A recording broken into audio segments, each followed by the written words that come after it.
The Audio Boy Project, a decentralized anti-authoritarian-based initiative focused on creating a library of audiobooks for truth seekers and free speech advocates. All content on this channel is free to download, share, and repost. Your support is much appreciated. Truth, audiobooks, for the people.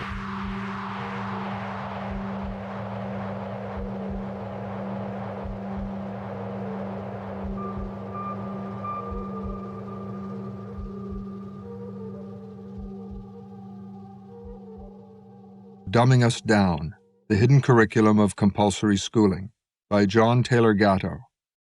Narrated by Michael Petonen. About the author.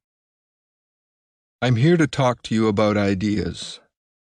But I think a purpose might be served in telling a little bit about myself, so I become a person like you rather than just another talking head from the television set. I know that sometimes when I hear a news report from TV, I wonder, who are you? And why are you telling me these things? So let me offer you some of the ground out of which these ideas grew.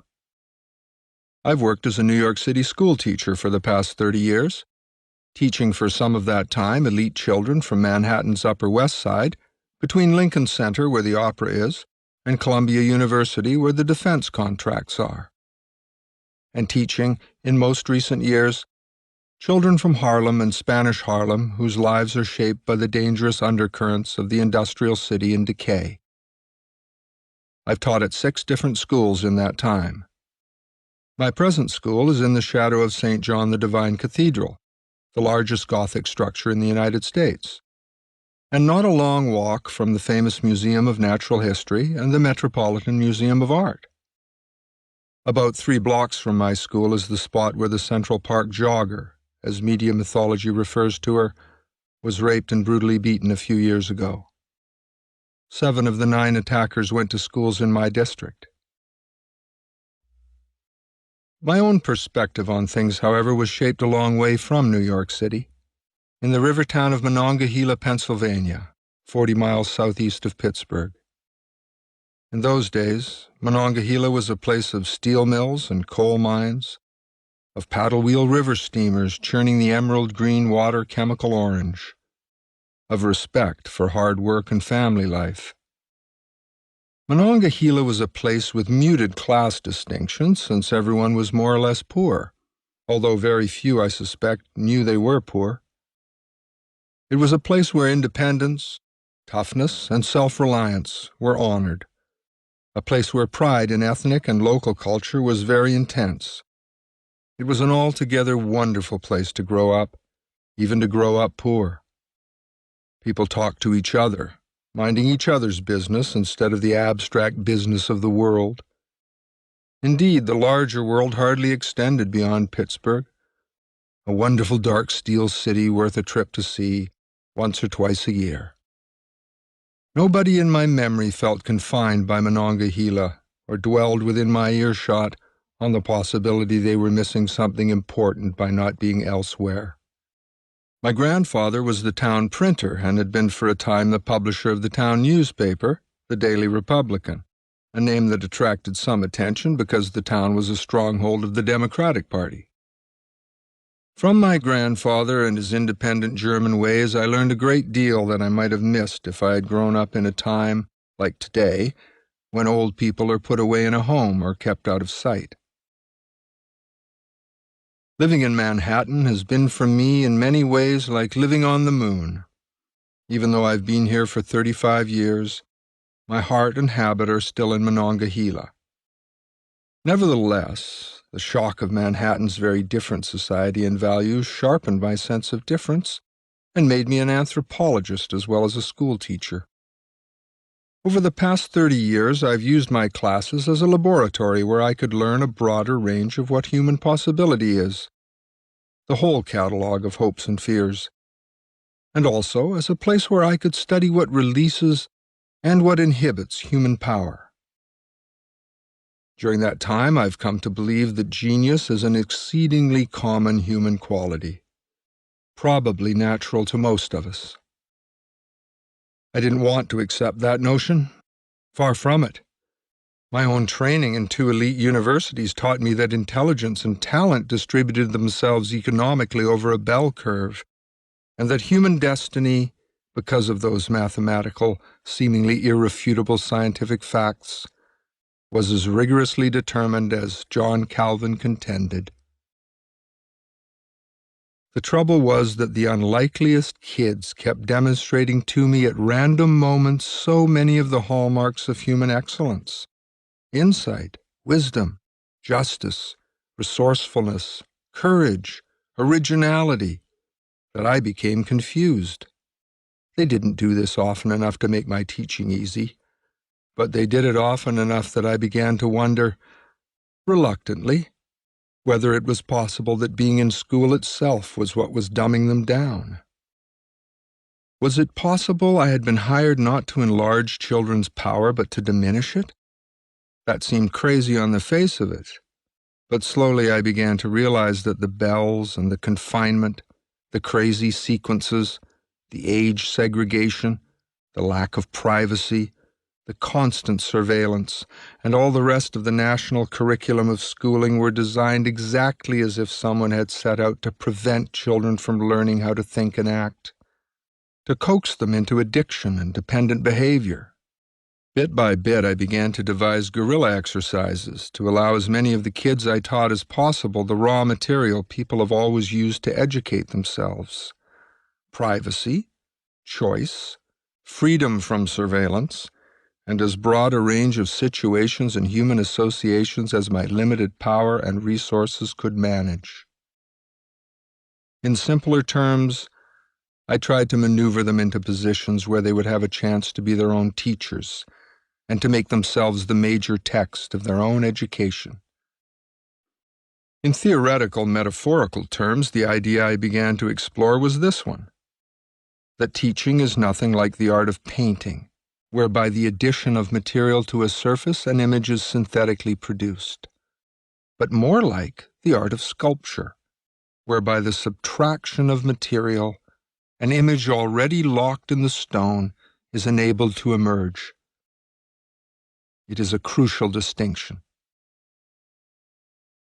In other words, I dropped the idea that I was an expert whose job it was to fill the little heads with my expertise, and began to explore how I could remove those obstacles that prevented the inherent genius of children from gathering itself. I no longer felt comfortable defining my work as bestowing wisdom on a struggling classroom audience, although I continue to this day in those futile assays because of the nature of institutional teaching. Wherever possible, I've broken with teaching tradition and sent kids down their separate paths to their own private truths. The sociology of government monopoly schools has evolved in such a way that a premise like mine jeopardizes the total institution if it spreads. Kept contained, the occasional teacher who makes a discovery like mine is at worst an annoyance to the chain of command, which has evolved automatic defenses to isolate such bacilli and then to neutralize or destroy them. But once loose, the idea could imperil the central assumptions which allow the institutional school to sustain itself, such as the false assumption that it is difficult to learn to read, or that kids resist learning, and many more. Indeed, the very stability of our economy is threatened by any form of education that might change the nature of human product schools now turn out. The economy school children currently expect to live under and serve would not survive a generation of young people trained, for example, to think critically. Success in my practice involves a large component of automatic trust, categorical trust, not the kind conditional on performance. People have to be allowed to make their own mistakes and to try again, or they will never master themselves, although they may well seem to be competent when they have in fact only memorized or imitated someone else's performance. Success in my practice also involves challenging many comfortable assumptions about what is worth learning and out of what material a good life is fashioned. Over the years of wrestling with the obstacles that stand between child and education, I've come to believe that government monopoly schools are structurally unreformable. They cannot function if their central myths are exposed and abandoned. Over the years, I've come to see that whatever I thought I was doing as a teacher, most of what I actually was doing was teaching an invisible curriculum that reinforced the myths of the school institution and those of an economy based on caste. When I was trying to decide what to say to you that might make my experience as a school teacher useful, it occurred to me that I could best serve by telling you what I do that is wrong, rather than what I do that is right. What I do that is right is simple to understand. I get out of kids' way. I give them space and time and respect. What I do that is wrong, however, is strange, complex, and frightening. Let me begin to show you what that is. Chapter 1. The 7-Lesson School Teacher. This speech was given on the occasion of the author being named New York State Teacher of the Year for 1991. 1. Call me Mr. Gatto, please. 30 years ago, having nothing better to do with myself at the time, I tried my hand at school teaching. The license I have certifies that I am an instructor of English language and English literature, but that isn't what I do at all. I don't teach English, I teach school, and I win awards doing it. Teaching means different things in different places, but 7 lessons are universally taught from Harlem to Hollywood Hills. They constitute a national curriculum you pay for in more ways than you can imagine, so you might as well know what it is. You are at liberty, of course, to regard these lessons any way you like, but believe me when I say I intend no irony in this presentation. These are the things I teach. These are the things you pay me to teach. Make of them what you will. 1. Confusion. A lady named Kathy wrote this to me from Du Bois, Indiana, the other day. What big ideas are important to little kids? Well, the biggest idea I think they need is that what they are learning isn't idiosyncratic, that there is some system to it all and it's not just raining down on them as they helplessly absorb. That's the task, to understand, to make coherent. Kathy has it wrong. The first lesson I teach is confusion. Everything I teach is out of context. I teach the unrelating of everything. I teach disconnections. I teach too much. The orbiting of planets, the law of large numbers, slavery, adjectives, architectural drawing, dance, gymnasium, choral singing, assemblies, surprise guests, fire drills, computer languages, parents' nights, staff development days, pull-out programs, guidance with strangers my students may never see again, standardized tests, age segregation unlike anything seen in the outside world. What do any of these things have to do with each other? Even in the best schools, a close examination of curriculum and its sequences turns up a lack of coherence, a host of internal contradictions. Fortunately, the children have no words to define the panic and anger they feel at constant violations of natural order and sequence, fobbed off on them as quality in education. The logic of the school mind is that it is better to leave school with a toolkit of superficial jargon derived from economics, sociology, natural science, and so on, than with one genuine enthusiasm. But quality in education entails learning about something in depth. Confusion is thrust upon kids by too many strange adults, each working alone with only the thinnest relationship with each other, pretending for the most part to an expertise they do not possess. Meaning, not disconnected facts, is what sane human beings seek, and education is a set of codes for processing raw data into meaning. Behind the patchwork quilt of school sequences and the school obsession with facts and theories, the age-old human search for meaning lies well concealed. This is harder to see in elementary school, where the hierarchy of school experience seems to make better sense, because the good-natured, simple relationship between let's do this and let's do that is just assumed to mean something, and the clientele has not yet consciously discerned how little substance is behind the play and pretense. Think of the great natural sequences, like learning to walk and learning to talk, the progression of light from sunrise to sunset, the ancient procedures of a farmer, a smithy, or a shoemaker, or the preparation of a Thanksgiving feast. All of the parts are in perfect harmony with each other, each action justifying itself and illuminating the past and the future. School sequences aren't like that, not inside a single class and not among the total menu of daily classes. School sequences are crazy.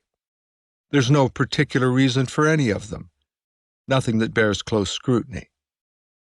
Few teachers would dare to teach the tools whereby dogmas of a school or a teacher could be criticized, since everything must be accepted. School subjects are learned if they can be learned, like children learn the catechism or memorize the 39 articles of Anglicanism. I teach the unrelating of everything, an infinite fragmentation, the opposite of cohesion. What I do is more related to television programming than to making a scheme of order.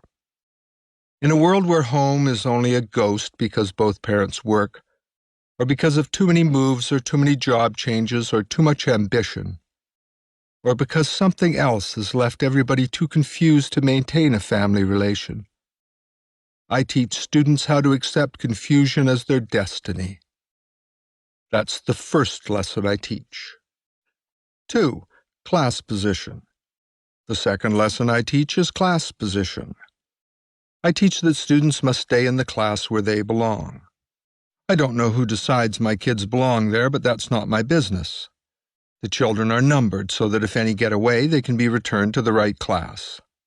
Over the years, the variety of ways children are numbered by schools has increased dramatically, until it's hard to see the human beings plainly under the weight of numbers they carry. Numbering children is a big and very profitable undertaking, though what the strategy is designed to accomplish is elusive. I don't even know why parents would, without a fight, allow it to be done to their kids. In any case, that's not my business. My job is to make them like being locked together with children who bear numbers like their own, or at least to endure it like good sports. If I do my job well, the kids can't even imagine themselves somewhere else because I've shown them how to envy and fear the better classes and how to have contempt for the dumb classes. Under this efficient discipline, the class mostly polices itself into good marching order. That's the real lesson of any rigged competition like school. You come to know your place. In spite of the overall class blueprint that assumes that 99% of the kids are in their class to stay, I nevertheless make a public effort to exhort children to higher levels of test success, hinting at eventual transfer from the lower class as a reward. I frequently insinuate the day will come when an employer will hire them on the basis of test scores and grades, even though my own experience is that employers are rightly indifferent to such things. I never lie outright, but I've come to see that truth and school teaching are, at bottom, incompatible, just as Socrates said thousands of years ago. The lesson of numbered classes is that everyone has a proper place in the pyramid, and that there is no way out of your class except by number magic. Failing that, you must stay where you're put. 3. Indifference. The third lesson I teach is indifference. I teach children not to care too much about anything, even though they want to make it appear that they do. How I do this is very subtle. I do it by demanding that they become totally involved in my lessons, jumping up and down in their seats with anticipation, competing vigorously with each other for my favor. It's heartwarming when they do that. It impresses everyone, even me. When I'm at my best, I plan lessons very carefully in order to produce this show of enthusiasm. But when the bell rings, I insist they drop whatever it is we've been doing and proceed quickly to the next workstation. They must turn on and off, like a light switch. Nothing important is ever finished in my class, nor in any class I know of. Students never have a complete experience except on the installment plan. Indeed, the lesson of Bells is that no work is worth finishing, so why care too deeply about anything? Years of Bells will condition all but the strongest to a world that can no longer offer important work to do. Bells are the secret logic of school time. Their logic is inexorable. Bells destroy the past and future, rendering every interval the same as any other, as the abstraction of a map renders every living mountain and river the same, even though they are not. Bells inoculate each undertaking with indifference. 4. Emotional dependency. The fourth lesson I teach is emotional dependency. By stars and red checks, smiles and frowns, prizes, honors, and disgraces, I teach kids to surrender their will to the predestined chain of command. Rights may be granted or withheld by authority without appeal because rights do not exist inside a school. Not even the right of free speech, as the Supreme Court has ruled, unless school authorities say they do. As a school teacher, I intervene in many personal decisions, issuing a pass for those I deem legitimate and initiating a disciplinary confrontation for behavior that threatens my control. Individuality is constantly trying to assert itself among children and teenagers, so my judgments come thick and fast. Individuality is a contradiction of class theory, a curse to all systems of classification. Here are some common ways in which individuality shows up. Children sneak away for a private moment in the toilet on the pretext of moving their bowels. Or they steal a private instant in the hallway on the grounds they need water. I know they don't, but I allow them to deceive me because this conditions them to depend on my favors. Sometimes free will appears right in front of me in pockets of children, angry, depressed, or happy about things outside my ken. Rights in such matters cannot be recognized by school teachers. Only privileges that can be withdrawn, hostages to good behavior. 5. Intellectual dependency. The fifth lesson I teach is intellectual dependency. Good students wait for a teacher to tell them what to do. This is the most important lesson of them all. We must wait for other people, better trained than ourselves, to make the meanings of our lives. The expert makes all the important choices.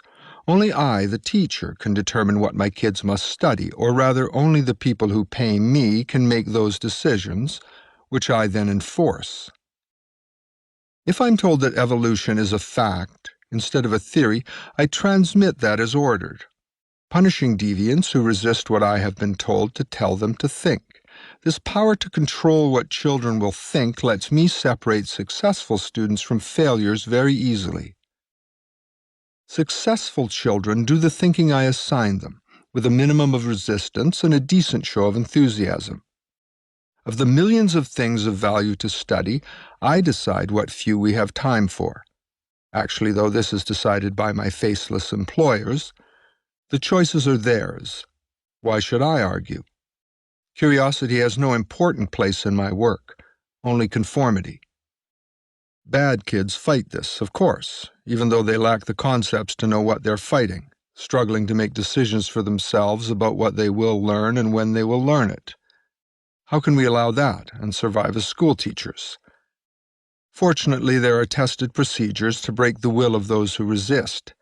It is more difficult, naturally, if the kids have respectable parents who come to their aid, but that happens less and less in spite of the bad reputation of schools. No middle-class parents I have ever met actually believe that their kid's school is one of the bad ones. Not one single parent in many years of teaching. That's amazing, and probably the best testimony to what happens to families when mother and father have been well-schooled themselves, learning the 7 lessons.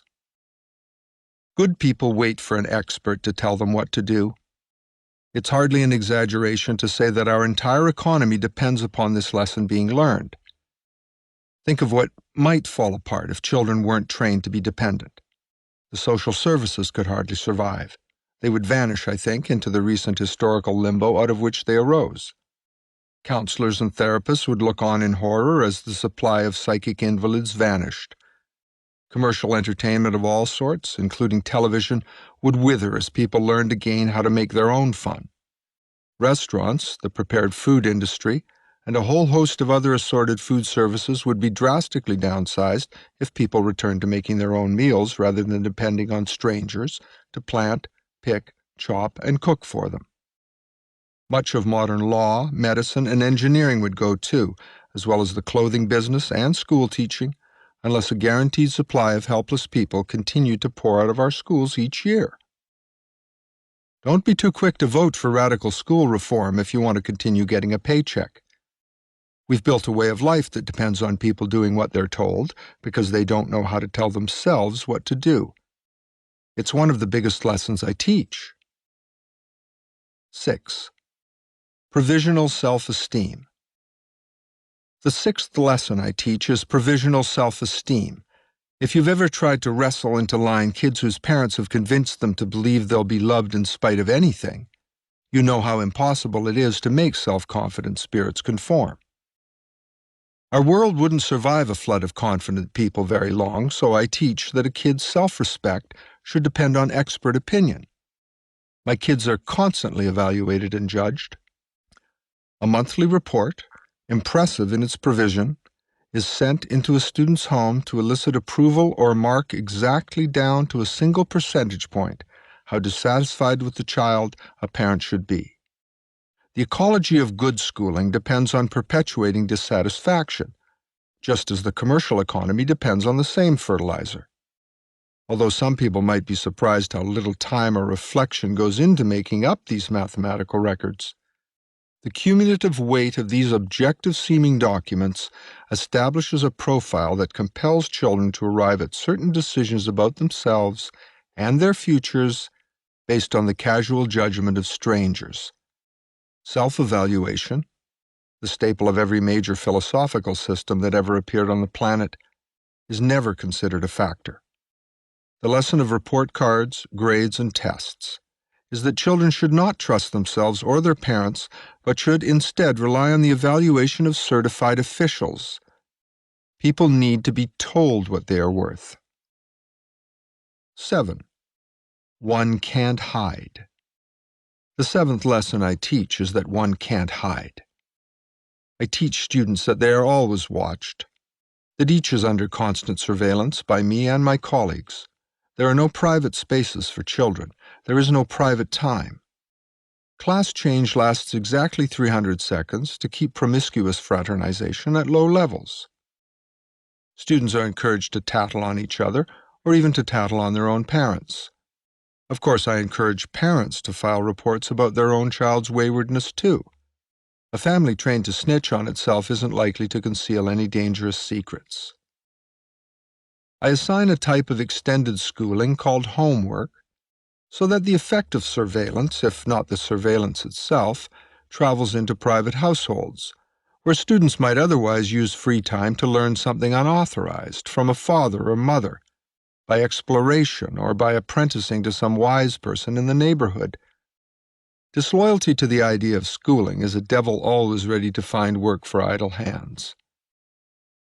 The meaning of constant surveillance and denial of privacy is that no one can be trusted, that privacy is not legitimate.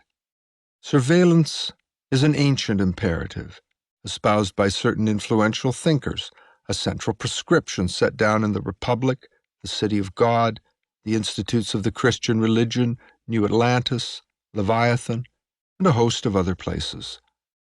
All the childless men who wrote these books discovered the same thing. Children must be closely watched if you want to keep a society under tight central control. Children will follow a private drummer if you can't get them into a uniformed marching band. The triumph of compulsory government monopoly mass schooling that among even the best of my fellow teachers and among the best of my students' parents, only a small number can imagine a different way to do things. The kids have to know how to read and write, don't they? They have to know how to add and subtract, don't they? They have to learn to follow orders if they ever expect to keep a job. Only a few lifetimes ago, things were very different in the United States. Originality and variety were common currency. Our freedom from regimentation made us the miracle of the world. Social class boundaries were relatively easy to cross. Our citizenry was marvelously confident, inventive, and able to do much for themselves independently and to think for themselves. We were something special, we Americans, all by ourselves, without government sticking its nose into and measuring every aspect of our lives, without institutions and social agencies telling us how to think and feel. We were something special, as individuals, as Americans. But we've had a society essentially under central control in the United States since just after the Civil War. And such a society requires compulsory schooling, government monopoly schooling, to maintain itself. Before this development, schooling wasn't very important anywhere. We had it, but not too much of it, and only as much as an individual wanted. People learned to read, write, and do arithmetic just fine anyway. There are some studies that suggest literacy at the time of the American Revolution, at least for non-slaves on the Eastern Seaboard, was close to total. Thomas Paine's Common Sense sold 600,000 copies to a population of 3 million, of whom 20% were slaves and 50% indentured servants. Were the colonists geniuses? No. The truth is that reading, writing, and arithmetic only take about 100 hours to transmit as long as the audience is eager and willing to learn. The trick is to wait until someone asks, and then move fast while the mood is on. Millions of people teach themselves these things. It really isn't very hard. Pick up a 5th-grade math or rhetoric textbook from 1850, and you'll see that the texts were pitched then on what would today be considered college level. The continuing cry for basic skills practice is a smokescreen behind which schools preempt the time of children for 12 years and teach them the 7 lessons I've just described to you. The society that has come increasingly under central control since just before the Civil War shows itself in the lives we lead, the clothes we wear, the food we eat, and the green highway signs we drive by from coast to coast, all of which are the products of this control. So, too, I think, are the epidemics of drugs, suicide, divorce, violence, and cruelty, as well as the hardening of class into caste in the United States, products of the dehumanization of our lives, of the lessening of the individual, family, and community importance, a diminishment that proceeds from central control. Inevitably, large compulsory institutions want more and more, until there isn't any more to give.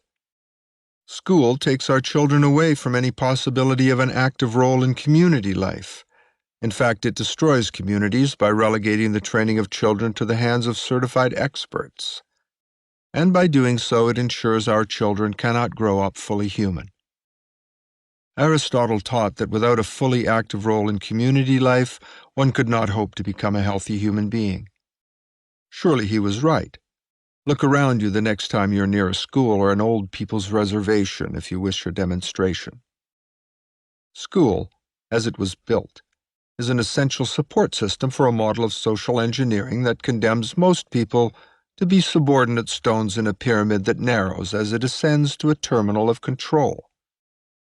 School is an artifice that makes such a pyramidical social order seem inevitable, even though such a premise is a fundamental betrayal of the American Revolution. From colonial days through the period of the Republic, we had no schools to speak of. Read Benjamin Franklin's autobiography for an example of a man who had no time to waste in school. And yet the promise of democracy was beginning to be realized. We turned our backs on this promise by bringing to life the ancient pharaonic dream of Egypt, compulsory subordination for all. That was the secret Plato reluctantly transmitted in the Republic, when Glaucon and Adimantus exhort from Socrates the plan for total state control of human life, a plan necessary to maintain a society where some people take more than their share. I will show you, says Socrates, how to bring about such a feverish city, but you will not like what I'm going to say.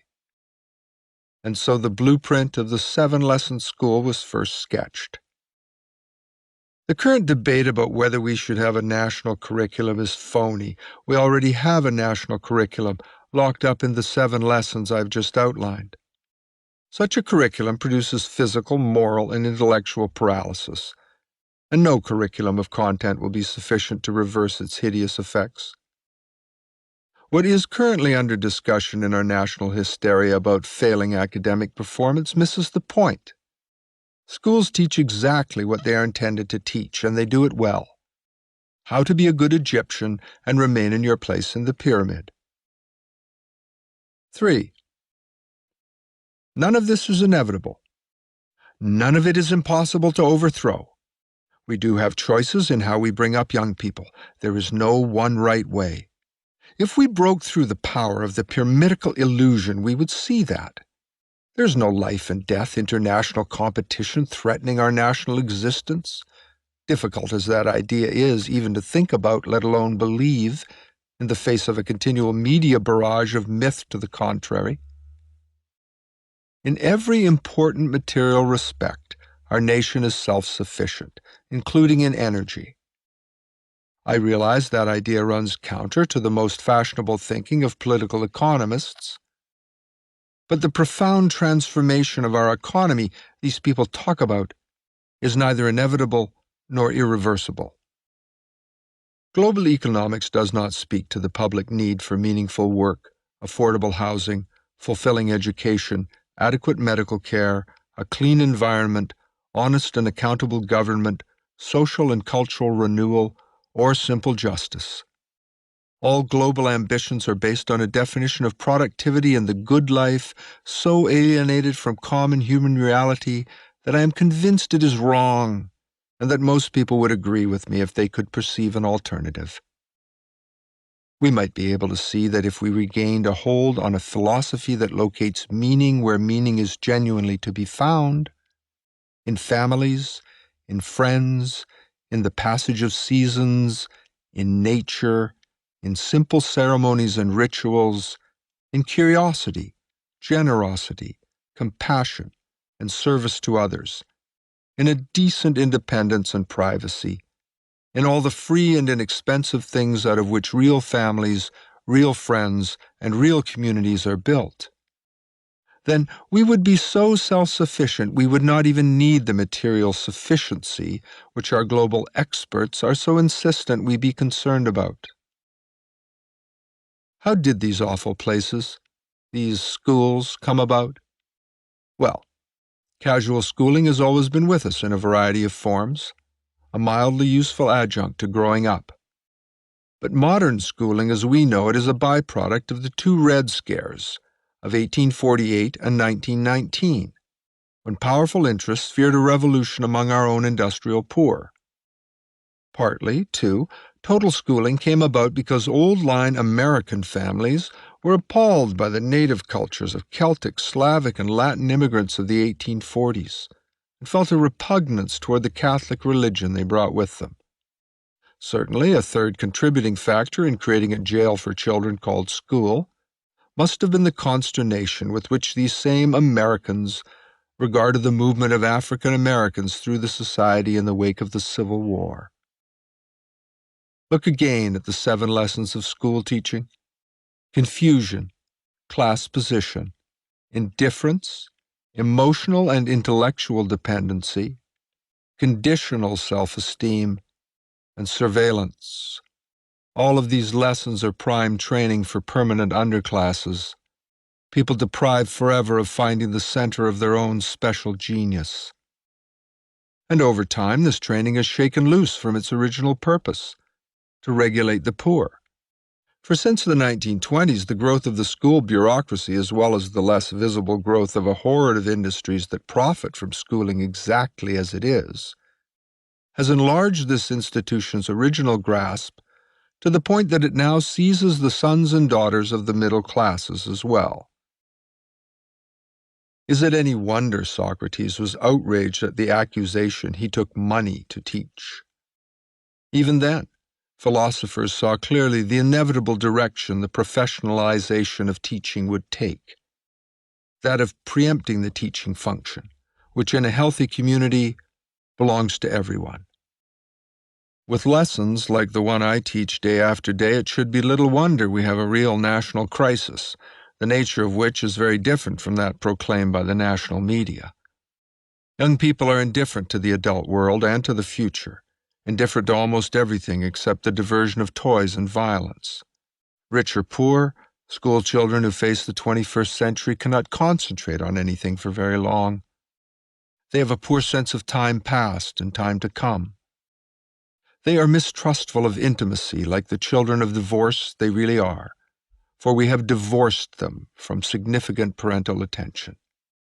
They hate solitude, are cruel, materialistic, dependent, passive, violent, timid in the face of the unexpected, addicted to distraction.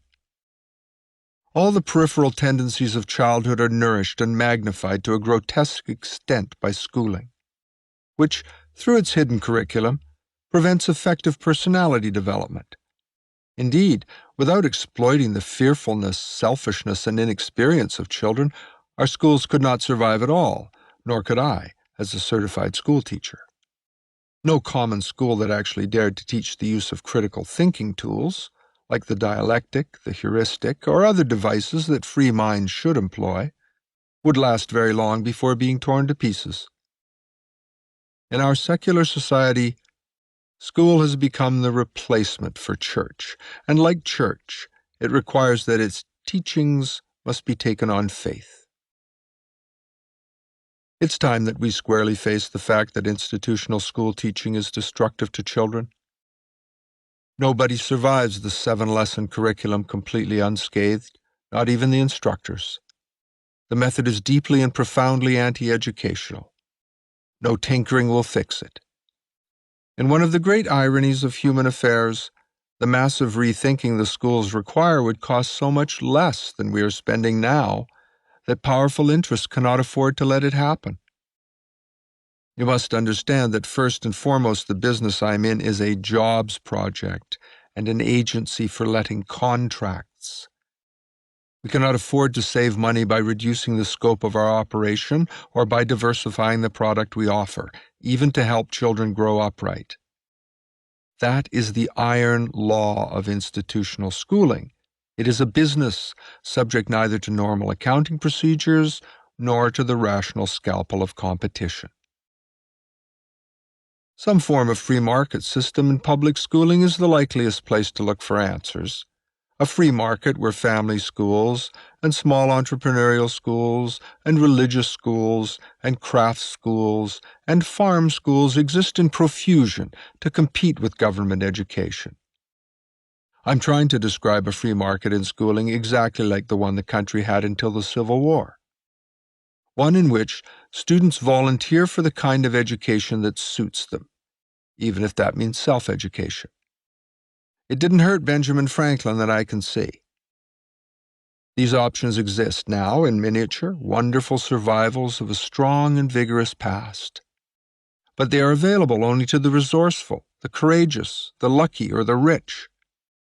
The near impossibility of one of these better roads opening for the shattered families of the poor, or for the bewildered host camped on the fringes of the urban middle class, suggests that the disaster of 7-lesson schools is going to grow unless we do something bold and decisive with the mess of government monopoly schooling.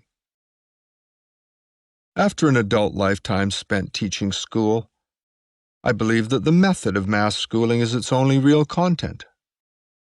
Don't be fooled into thinking that good curriculum or good equipment or good teachers are the crucial determinants of your son's or daughter's education.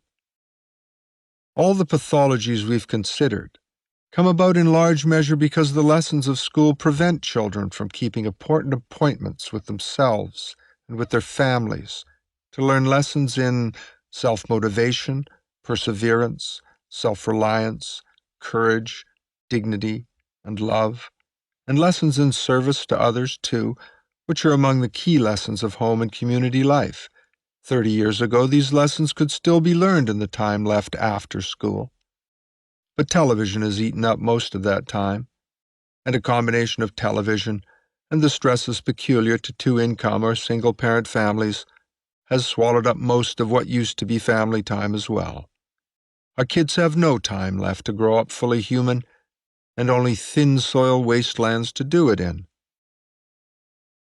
A future is rushing down upon our culture that will insist that all of us learn the wisdom of non-material experience. A future that will demand as the price of survival that we follow a path of natural life that is economical in material cost. These lessons cannot be learned in schools as they are. School is a 12-year jail sentence where bad habits are the only curriculum truly learned. I teach school and win awards doing it. I should know. Chapter 2.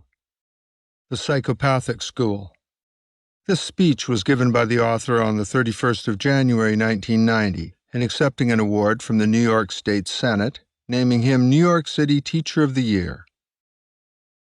I accept this award on behalf of all the fine teachers I've known over the years who've struggled to make their transactions with children honorable ones, men and women who were never complacent, always questioning, always wrestling to define and redefine what the word education should mean. A teacher of the year is not the best teacher around. Those people are too quiet to be easily uncovered.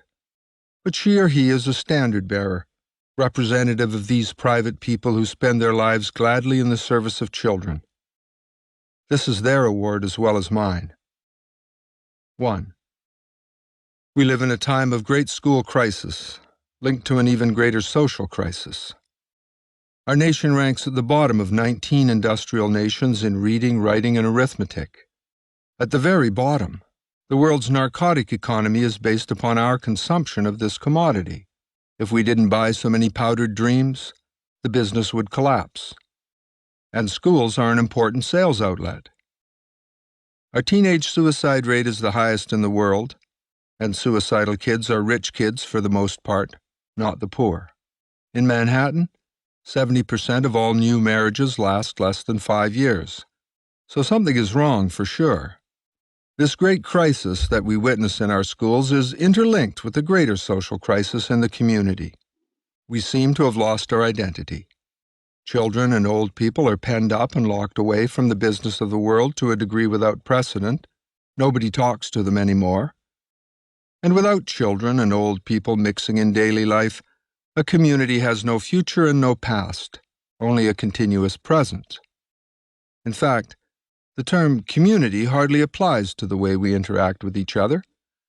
We live in networks, not communities, and everyone I know is lonely because of that. School is a major actor in this tragedy, as it is a major actor in the widening gulf among social classes.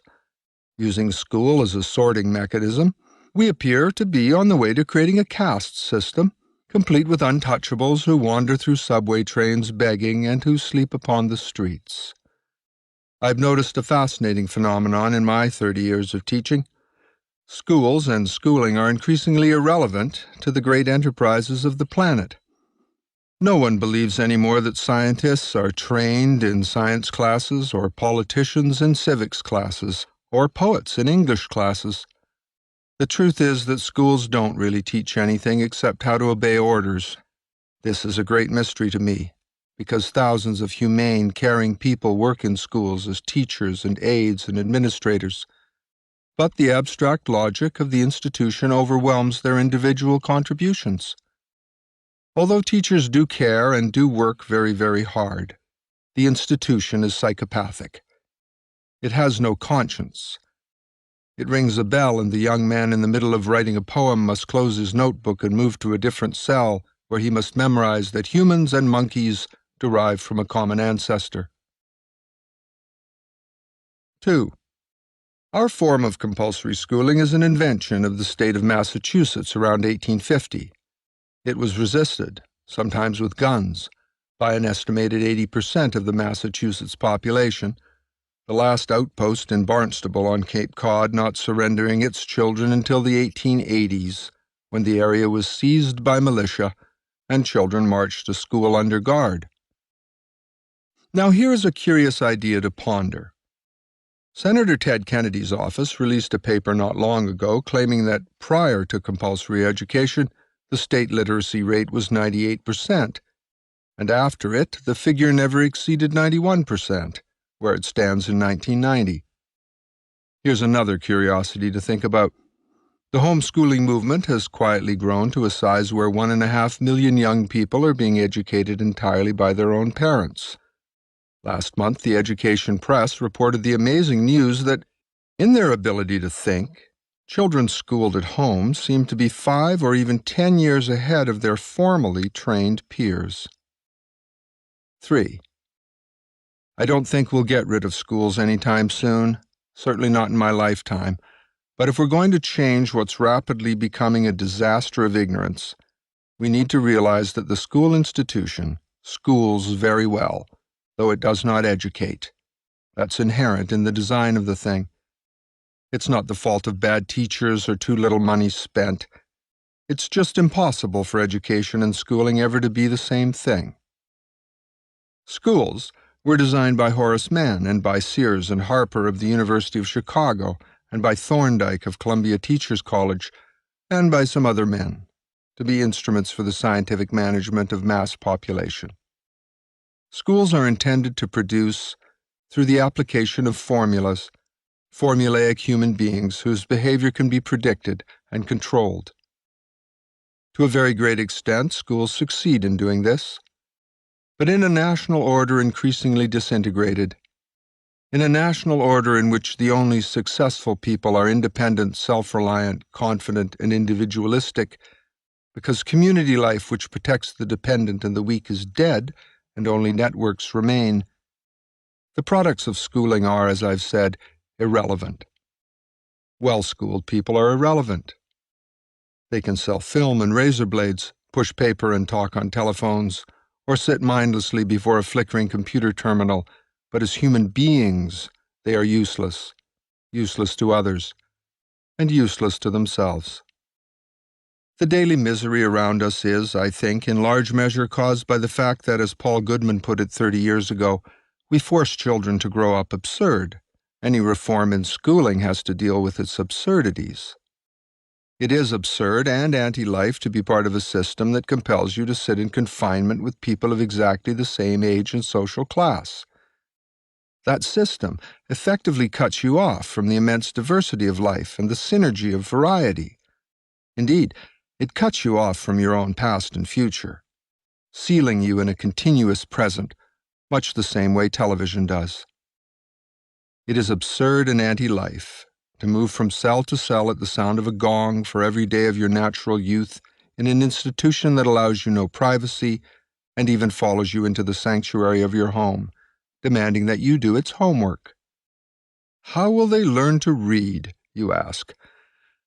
And my answer is, remember the lessons of Massachusetts.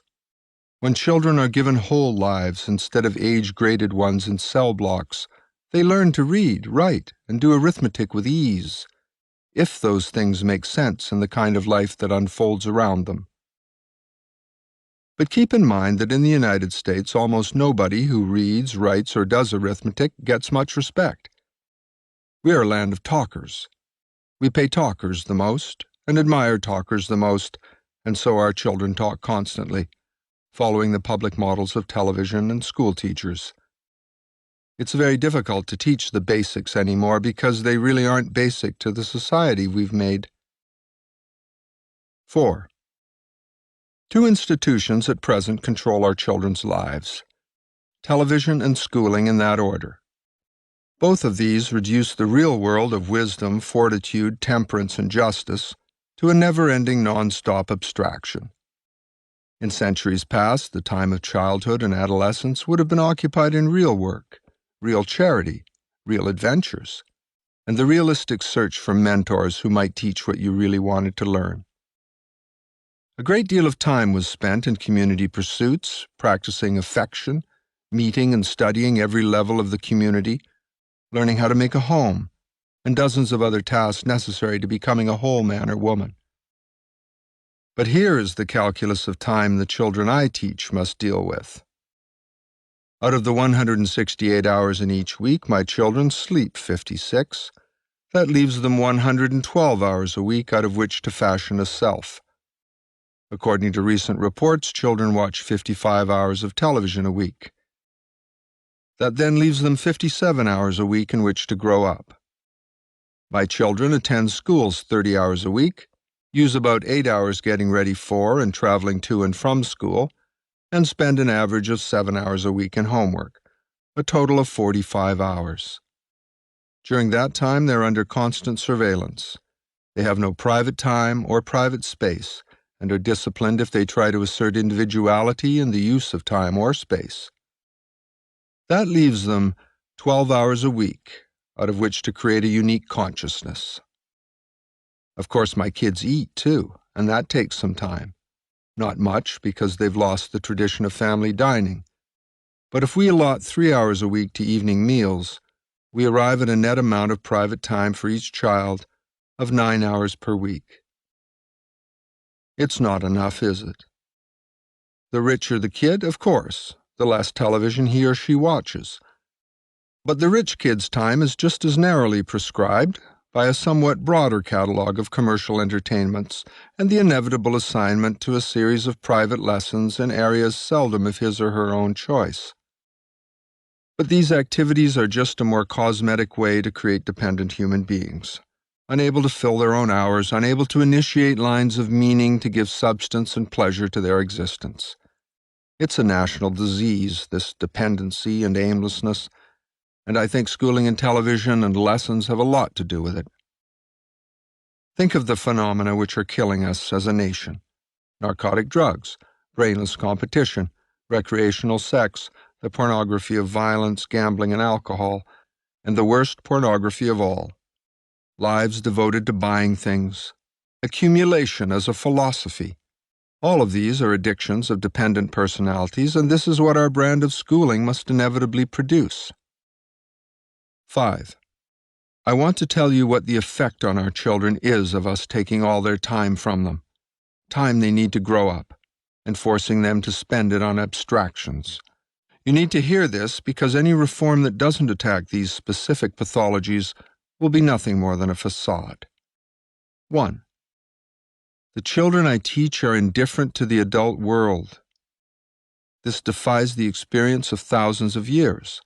A close study of what big people were up to was always the most exciting occupation of youth. But nobody wants children to grow up these days, least of all the children themselves. And who can blame them? Toys are us. 2. The children I teach have almost no curiosity, and what little they do is transitory. They cannot concentrate for very long, even on things they choose to do. Can you see a connection between the bells ringing again and again to change classes and this phenomenon of evanescent attention? 3. The children I teach have a poor sense of the future, of how tomorrow is inextricably linked to today. As I said before, they live in a continuous present. The exact moment they are in is the boundary of their consciousness. 4. The children I teach are ahistorical. They have no sense of how the past has predestinated their own present, limits their choices, shapes their values and lives. 5. The children I teach are cruel to each other. They lack compassion for misfortune. They laugh at weakness. They have contempt for people whose need for help shows too plainly. 6. The children I teach are uneasy with intimacy or candor. They cannot deal with genuine intimacy because of a lifelong habit of preserving a secret inner self inside a larger outer personality made up of artificial bits and pieces of behavior borrowed from television or acquired to manipulate teachers. Because they are not who they represent themselves to be, the disguise wears thin in the presence of intimacy, so intimate relationships have to be avoided. 7. The children I teach are materialistic, following the lead of school teachers who materialistically grade everything, and of television mentors who offer everything in the world for sale. 8. The children I teach are dependent, passive, and timid in the presence of new challenges. This timidity is frequently masked by surface bravado or by anger or aggressiveness, but underneath is a vacuum, without fortitude. I could name a few other conditions that school reform will have to tackle if our national decline is to be arrested. But by now you will have grasped my thesis, whether you agree with it or not. Either schools have caused these pathologies, or television has, or both. It's a simple matter of arithmetic. Between schooling and television, all the time the children have is eaten up. There simply isn't enough other time in the experience of our kids for there to be other significant causes. 6. What can be done? First, we need a ferocious national debate that doesn't quit, day after day, year after year. The kind of continuous debate that journalism finds boring. We need to scream and argue about this school thing until it is fixed or broken beyond repair, one or the other. If we can fix it, fine. If we cannot, then the success of homeschooling shows a different road that has great promise. Pouring the money we now pour into schooling back into family education might cure 2 ailments with 1 medicine, repairing families as it repairs children. Genuine reform is possible, but it shouldn't cost anything. More money and more people pumped into this sick institution will only make it sicker. We need to rethink the fundamental premises of schooling and decide what it is we want all children to learn and why. For 140 years, this nation has tried to impose objectives downward from a lofty command center made up of experts, a central elite of social engineers. It hasn't worked. It won't work. And it is a gross betrayal of the democratic promise that once made this nation a noble experiment. The Russian attempt to create Plato's Republic in Eastern Europe has exploded before our eyes. Our own attempt to impose the same sort of central orthodoxy using the schools as an instrument is also coming apart at the seams, albeit more slowly and painfully. It doesn't work because its fundamental premises are mechanical, anti-human, and hostile to family life. Lives can be controlled by machine education, but they will always fight back with weapons of social pathology, drugs, violence, self-destruction, indifference, and the symptoms I see in the children I teach. 7. It's high time we looked backwards to regain an educational philosophy that works. One I like particularly well has been a favorite of the ruling classes in Europe for thousands of years. I use as much of it as I can manage in my own teaching, as much, that is, as I can get away with, given the present institution of compulsory schooling. I think it works just as well for poor children as for rich ones. At the core of this elite system of education is the belief that self-knowledge is the only basis of true knowledge. Everywhere in this system, at every age, you will find arrangements that work to place the child alone, in an unguided setting, with a problem to solve. Sometimes the problem is fraught with great risks, such as the problem of galloping a horse or making it jump. But that, of course, is a problem successfully solved by thousands of elite children before the age of 10. Can you imagine anyone who had mastered such a challenge ever lacking confidence in his ability to do anything? Can you imagine anyone who had mastered such a challenge ever lacking confidence in his ability to do anything? Sometimes the problem is the problem of mastering solitude, as Thoreau did at Walden Pond, or Einstein did in the Swiss Customs House. Right now we are taking from our children all the time that they need to develop self-knowledge. That has to stop. We have to invent school experiences that give a lot of that time back. We need to trust children from a very early age with independent study, perhaps arranged in school, but which takes place away from the institutional setting. We need to invent curricula where each child has a chance to develop private uniqueness and self-reliance.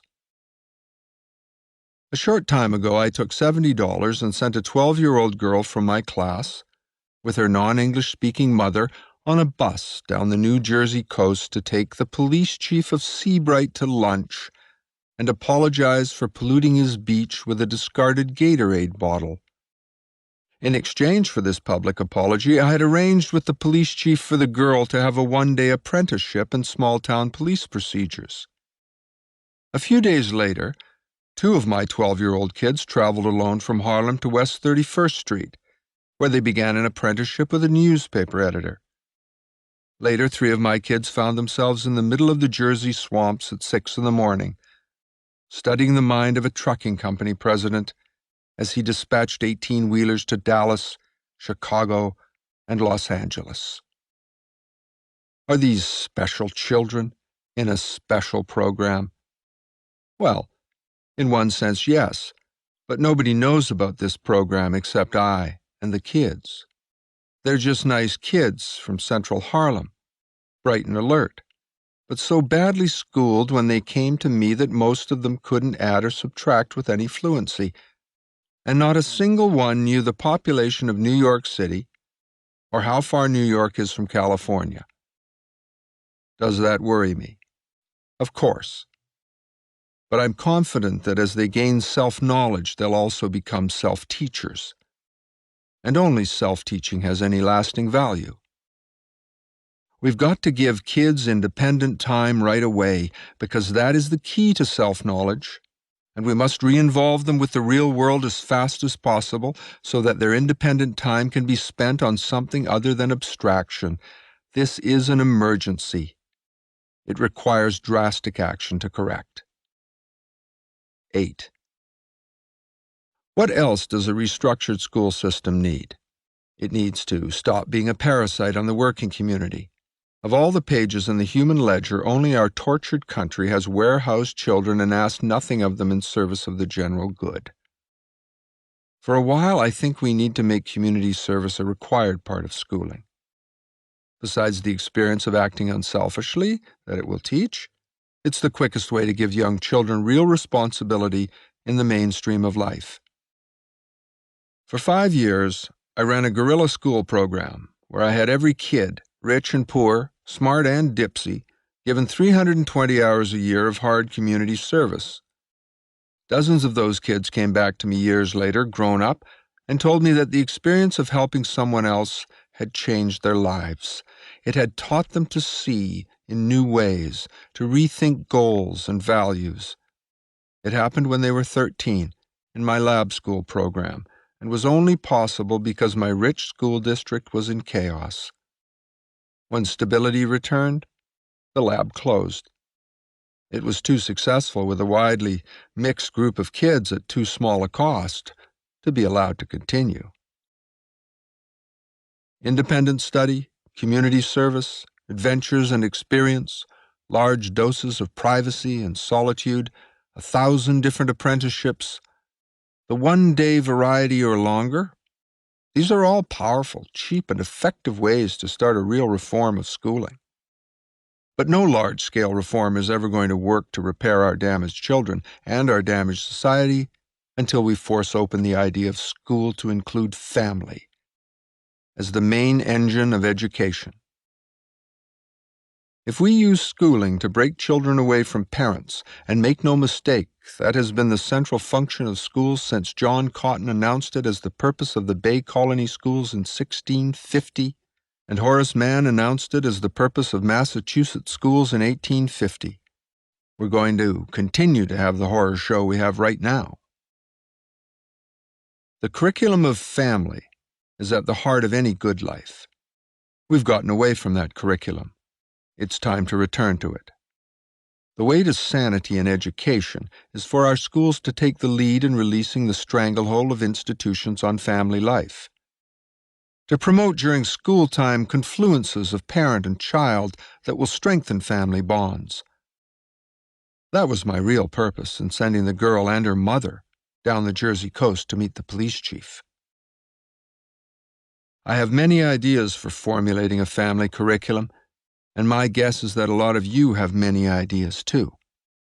Our greatest problem in getting the kind of grassroots thinking going that could reform schooling is that we have large vested interests preempting all the airtime and profiting from schooling as it is, despite their rhetoric to the contrary.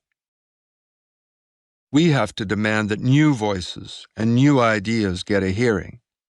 My ideas and yours. We've all had a belly full of authorized voices mediated by television and the press. A decade-long free-for-all debate is what is called for now, not any more expert opinions. Experts in education have never been right. Their solutions are expensive and self-serving and always involve further centralization. We've seen the results. It's time for a return to democracy, individuality, and family. Chapter 3. The Green Monongahela.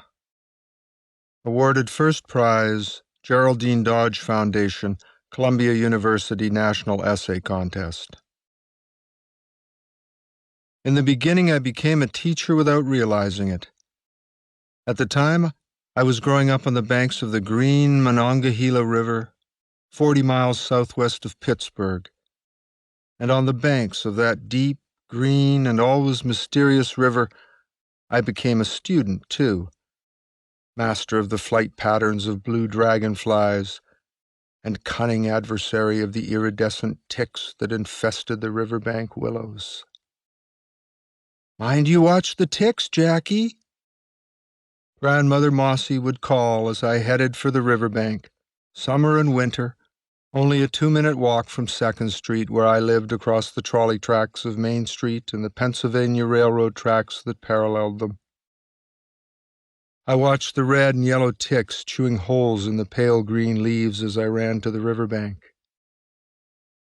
On the river, I drank my first Iron City at 8, smoked every cigarette obtainable, and watched dangerous men and women make love there at night on blankets, all before I was 12.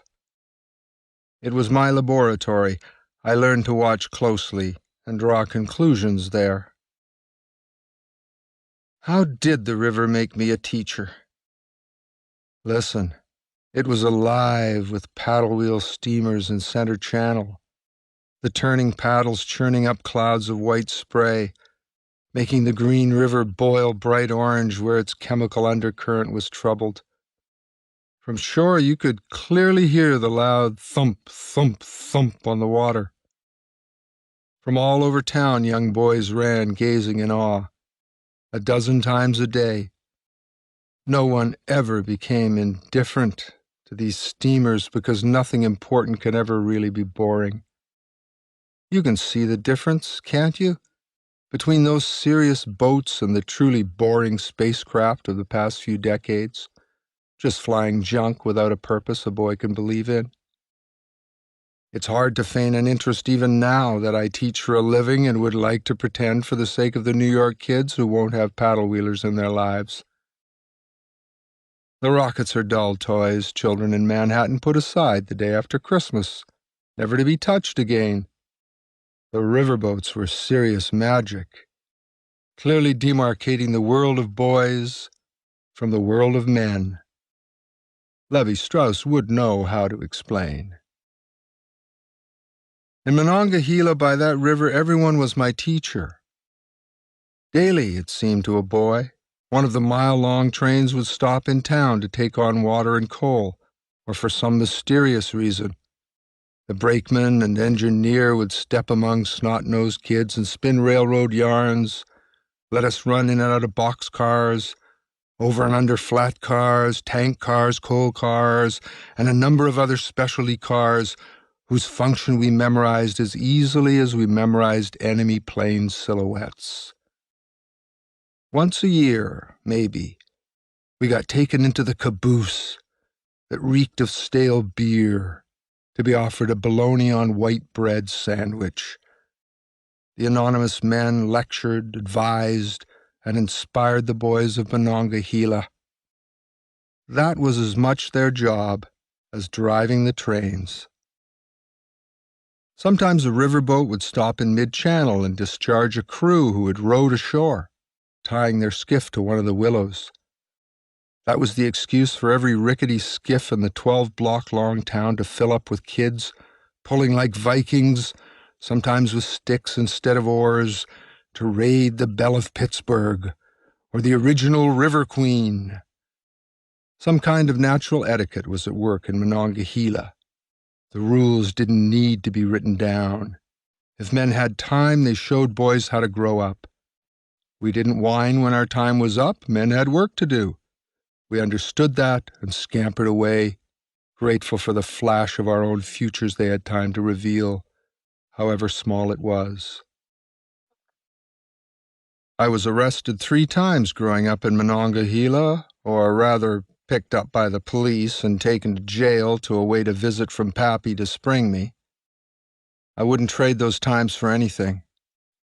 The first time I was 9, caught on my belly under a parked car at night, half an hour after curfew. In 1943, blinds were always drawn in the Monongahela Valley for fear that Hitler's planes would somehow find a way to reach across the Atlantic to our steel mills lining both banks of the river. The Nazis were apparently waiting for a worried mother to go searching for her child with a flashlight after curfew, then whammo! Down would swoop the Teutonic Air Fleet. Charlie was the cop's name. Down to the lockup we went. No call to mother until Charlie had diagrammed the deadly menace of Goering's Luftwaffe. What a geopolitics lesson it was. Another time I speared a goldfish in the town fish pond and was brought from jail to the library, where I was sentenced to read for a month about the lives of animals. Finally, on VJ Day, when the Japanese cried, "Uncle," I accepted a dare and broke the window of the police cruiser with a slingshot. Confessing, I suffered my first encounter with employment to pay for the glass, becoming sweep-up boy in my grandfather's printing office at 50 cents a week. After I went away to Cornell, I saw Monongahela and its green river only one more time. When I went there after my freshman year to give blood to my dying grandfather, who lay in the town hospital, as strong in his dying as he had ever been in his living. In another room, my grandmother lay dying. Both passed within 24 hours. My granddad, Harry Taylor Zimmer Sr., taking my blood to his grave in the cemetery there. My family moved again, and again, and again. But in my own heart, I never left Monongahela, where I learned to teach from being taught by everyone in town, where I learned to teach the love of work from being asked to shoulder my share of responsibility, even as a boy, and where I learned to find adventures I made myself from the everyday stuff around me, the river and the people who lived alongside it. In 1964, I was making a lot of money. That's what I walked away from to become a teacher. I was a copywriter on the fast track in advertising, a young fellow with a knack for writing 30-second television commercials. My work required about 1 full day a month to complete, the rest of the time being spent in power breakfasts, after-work martinis at Michael's Pub, keeping up with the shifting fortunes of about 20 agencies in order to gauge the right time to jump ship for more money, and endless parties that always seemed to accumulate in colossal headaches. It bothered me that all the urgencies of the job were generated externally, but it bothered me more that the work I was doing seemed to have very little importance, even to the people who were paying for it. Worst of all, the problems this work posed were cut from such a narrow spectrum that it was clear that past, present, and future were to be of a piece. A 29-year-old man's work was no different from a 39-year-old man's work, or a 49-year-old man's work, though there didn't seem to be any 49-year-old copywriters. I had no idea why not. "I'm leaving," I said one day to the copy chief. "Are you nuts, Jack? You'll get profit sharing this year. We can match any offer you've got. Leaving for who?" "For nobody, Dan. I mean, I'm going to teach junior high school." "When you see your mother next, tell her from me she raised a moron. Christ, are you going to be sorry? In New York City, we don't have schools. We have pens for lost souls. Teaching is a scam, a welfare project for losers who can't do anything else." Round and round I went with my advertising colleagues for a few days. Their scorn only firmed my resolve. The riverboats and trains of Monongahela were working inside me. I needed something to do that wasn't absurd, more than I needed another party or a new abstract number in my bank book. And so, I became a junior high school substitute teacher, working the beat from what's now Lincoln Center to Columbia, my alma mater, and from Harlem to the South Bronx. After 3 months, the dismal working conditions, the ugly rooms, the torn books, the repeated instances of petty complaints from authorities, the bells, the buzzers, the drab teacher food in the cafeterias, the unpressed clothing, the inexplicable absence of conversation about children among the teachers, to this day, after 30 years in the business, I can honestly say I have never once heard an extended conversation about children or about teaching theory in any teacher's room I've been in. Had just about done me in. In fact, on the very first day I taught, I was attacked by a boy waving a chair above his head. It happened in the infamous junior high school Wadley on 113th Street.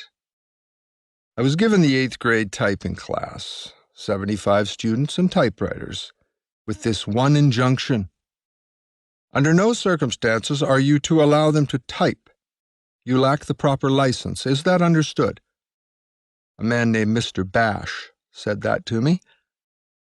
It couldn't have taken more than 60 seconds from the time I closed the door and issued the order not to type for 150 hands to snake under the typewriter covers and begin to type.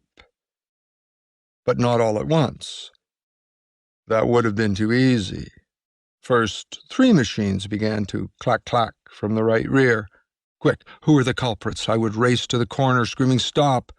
when suddenly, behind my back, 3 other machines would begin. Whirling as only a young man can do, I caught one small boy in the act. Then, to a veritable symphony of machines clicking, bells ringing, platens being thrown, I hoisted the boy from his chair and announced at the top of my foolish lungs that I would make an example of this miscreant. "Look out!" a girl shouted, and I turned toward her voice just in time to see a large brother of the little fellow I held heading toward me with a chair raised above his head. Releasing his brother, I seized a chair myself and raised it aloft. A standoff. We regarded each other at a distance of about 10 feet for what seemed forever, the class jeering and howling, when the room door opened and Assistant Principal Bash, the very man who'd given the no-typing order, appeared. "Mr. Gatto, have these children been typing?" "No, sir," I said, lowering my chair. "But I think they want to. What do you suggest they do instead?" He looked at me for signs of impudence or insubordination for a second. Then, as if thinking better of rebuking this upstart, he said merely, "Fall back on your resources," and left the room. Most of the kids laughed. They had seen this drama enacted before. The situation was diffused, but silently I dubbed Wadley the Death School. Stopping by the office on my way home, I told the secretary not to call me again if they needed a sub. The very next day, my phone rang at 6:30. "Are you available for work today, Mr. Gatto?" said the voice briskly. "Who is this?" I asked suspiciously. 10 schools were using me for sub work in those days, and each identified itself at once. "The law clearly states, Mr. Gatto, that we do not have to tell you who we are until you tell us whether you are available for work." "Never mind," I bellowed. "There's only one school that pulls such crap. The answer's no. I'm never available to work in your pigpen school." And I slammed the receiver back onto its cradle. But the truth was none of the sub-assignments were boat rides. Schools had an uncanny habit of exploiting substitutes and providing no support for their survival. It's likely I'd have returned to advertising if a little girl, desperate to free herself from an intolerable situation, hadn't drawn me into her personal school nightmare and shown me how I could find my own significance in teaching. just as those strong men in the riverboats and trains had found their own significance, a currency all of us need for our self-esteem. It happened this way. Occasionally, I'd get a call from an elementary school. This particular day, it was a third-grade assignment at a school on 107th Street, which in those days was nearly 100% non-Hispanic in its teaching staff and 99% Hispanic in its student body. Like many desperate teachers, I lolled most of the day listening to the kids read one after another and expending most of my energy trying to shut the audience up. This class had a very low ranking, and no one was able to put more than 3 or 4 words together without stumbling. All of a sudden, though, a little girl named Milagros sailed through a selection without a mistake. After class, I called her over to my desk and asked why she was in this class of bad readers. She replied that they, the administration, wouldn't let her out because, as they explained to her mother, she was really a bad reader who had fantasies of being a better reader than she was. "But look, Mr. Gatto, my brother is in the 6th grade and I can read every word in his English book better than he can." I was a little intrigued, but truthfully, not much. Surely the authorities knew what they were doing. Still, the little girl seemed so frustrated. I invited her to calm down and read to me from the 6th grade book. I explained that if she did well, I would take her case to the principal. I expected nothing. Milagros, on the other hand, expected justice. Diving into The Devil and Daniel Webster, she polished off the first 2 pages without a gulp. My God, I thought, this is a real reader. What is she doing here? Well, maybe it was a simple accident, easily corrected. I sent her home, promising to argue her case. Little did I suspect what a hornet's nest my request to have Milagros move to a better class would stir up. "You have some nerve, Mr. Gatto. I can't remember when a substitute ever told me how to run my school before. Have you taken specialized courses in reading?" "No." "Well, then, suppose you leave these matters to the experts." "But the kid can read." "What do you suggest?" "I suggest you test her, and if she isn't a dummy, get her out of the class she's in." "I don't like your tone. None of our children are dummies, Mr. Gatto, and you will find that girls like Milagros have many ways to fool amateurs like yourself. This is a matter of a child having memorized one story. You can see if I had to waste my time arguing with people like you, I'd have no time left to run a school." But strangely, I felt self-appointed as the girl's champion, even though I'd probably never see her again. I insisted, and the principal finally agreed to test Milagros herself the following Wednesday after school. I made it a point to tell the little girl the next day. By that time, I'd come to think that the principal was probably right. She'd memorized one story. But I still warned her she'd need to know the vocabulary from the whole advanced reader and be able to read any story the principal picked without hesitation. My responsibility was over, I told myself. The following Wednesday after school, I waited in the room for Milagros' ordeal to be over. At 3:30, she shyly opened the door of the room. "How'd it go?" I asked. "I don't know," she answered, "but I didn't make any mistakes. Miss Hefferman was very angry, I could tell." I saw Mrs. Hefferman, the principal, early the next morning before school opened. "Seems we've made a mistake with Milagros," she said curtly. "She will be moved, Mr. Gatto. Her mother has been informed." Several weeks later, when I got back to the school to sub, Milagros dropped by, telling me she was in the fast class now and doing very well. She also gave me a sealed card. When I got home that night, I found it unopened in my suit coat pocket. I opened it and saw a gaudy birthday card with blue flowers on it. Opening the card, I read, "A teacher like you cannot be found.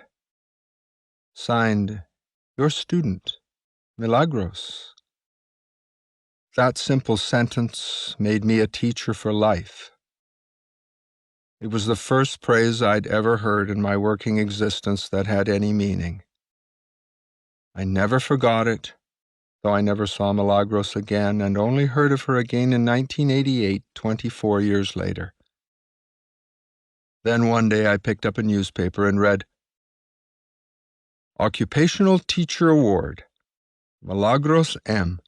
United Federation of Teachers has won the Distinguished Occupational Teacher Award of the State Education Department for, quote, demonstrated achievement and exemplary professionalism, unquote. A secretarial studies teacher at Norman Thomas High School, New York City, from which she graduated, Miss M was selected as a Manhattan Teacher of the Year in 1985 and was nominated the following year for the Woman of Conscience Award given by the National Council of Women. Ah, Milagros, is it just possible that I was your Monongahela River? No matter. A teacher like you cannot be found. Chapter 4. We need less school, not more. We are making the future, he said, and hardly any of us troubled to think what future we were making. And here it is. The Sleeper Awakes, H.G. Wells. This essay, a personal favorite, was written especially for the first edition, and presented many times as a public speech before the book was published. 1. A surprising number of otherwise sensible people find it hard to see why the scope and reach of our formal schooling networks should not be increased, by extending the school day or year, for instance, in order to provide an economical solution to the problems posed by the decay of the American family. One reason for their preference, I think, is that they have trouble understanding the real difference between communities and networks, or even the difference between families and networks. Because of this confusion, they conclude that replacing a bad network with a good one is the right way to go. Since I disagree so strongly with the fundamental premise that networks are workable substitutes for families, and because from anybody's point of view a lot more school is going to cost a lot more money, I thought I'd tell you why, from a school teacher's perspective, we shouldn't be thinking of more school, but of less. People who admire our school institution usually admire networking in general and have an easy time seeing its positive side, but they overlook its negative aspect. Networks, even good ones, drain the vitality from communities and families. They provide mechanical, by the numbers, solutions to human problems, when a slow, organic process of self-awareness, self-discovery, and cooperation is what is required if any solution is to stick. Think of the challenge of losing weight. It's possible to employ mechanical tricks to do this quickly, but I'm told that 95% of the poor souls who do are only fooling themselves. The weight lost this way doesn't stay off. It comes back in a short time. Other network solutions are just as temporary. A group of law students may network to pass their college exams, but preparing a brief in private practice is often a solitary, lonely experience. Aristotle saw a long time ago that fully participating in a complex range of human affairs was the only way to become fully human. In that, he differed from Plato. What is gained from consulting a specialist and surrendering all judgment is often more than outweighed by a permanent loss of one's own volition. This discovery accounts for the curious texture of real communication, where people argue with their doctors, lawyers, and ministers, tell craftsmen what they want instead of accepting what they get, frequently make their own food from scratch instead of buying it in a restaurant or defrosting it, and perform many similar acts of participation. A real community is, of course, a collection of real families who themselves function in this participatory way. Networks, however, don't require the whole person, but only a narrow piece. If, on the other hand, you function in a network, it asks you to suppress all the parts of yourself except the network interest part. A highly unnatural act, although one you can get used to. In exchange, the network will deliver efficiency in the pursuit of some limited aim. This is in fact a devil's bargain, since on the promise of some future gain one must surrender the wholeness of one's present humanity. If you enter into too many of these bargains, you'll split yourself into many specialized pieces, none of them completely human. And no time is available to reintegrate them. This, ironically, is the destiny of many successful networkers and doubtless generates much business for divorce courts and therapists of a variety of persuasions. Fragmentation caused by excessive networking creates diminished humanity, a sense that our lives are out of control, because they are. If we face the present school and community crisis squarely, with hopes of finding a better way, we need to accept that schools, as networks, create a large part of the agony of modern life. We don't need more schooling. We need less. I expect you'll want some proof of that, even though the million or so people participating in education at home these days have begun to nibble at the edge of everybody's consciousness and promise to bite their way into national attention when details of their success gets around a little more. For those of you who haven't heard that you don't need officially certified teachers in officially certified schools to get a good education, let me try to expose some of the machinery that makes certified schooling so bad. And remember, if you're thinking, but it's always been that way, it really hasn't. Compulsory schooling in factory schools is a very recent, very Massachusetts, New York development. Remember, too, that until 30-odd years ago you could escape mass schooling after school. Now it is much harder to escape because another form of mass schooling, television, has spread all over the place to blot up any attention spared by school. So, what was merely grotesque in our national treatment of the young before 1960 has become tragic, now that mass commercial entertainment, as addictive as any other hallucinogenic drug, has blocked the escape routes from mass schooling. It is in fact generally ignored when considering the communal nature of institutional families like schools, large corporations, colleges, armies, hospitals, and government agencies, that they are not real communities at all, but networks. Unlike communities, networks, as I reminded you, have a very narrow way of allowing people to associate, and that way is always across a short spectrum of one or at the most a few specific uniformities. In spite of ritual moments like the Christmas party or the office softball game, when individual human components in the network go home, they go home alone.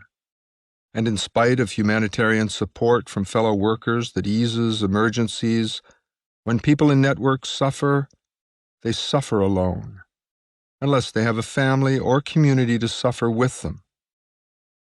Even with college dorm communities, those most engaging and intimate simulations of community imaginable, who among us has not experienced the awful realization after graduation that we cannot remember our friends' names or faces very well?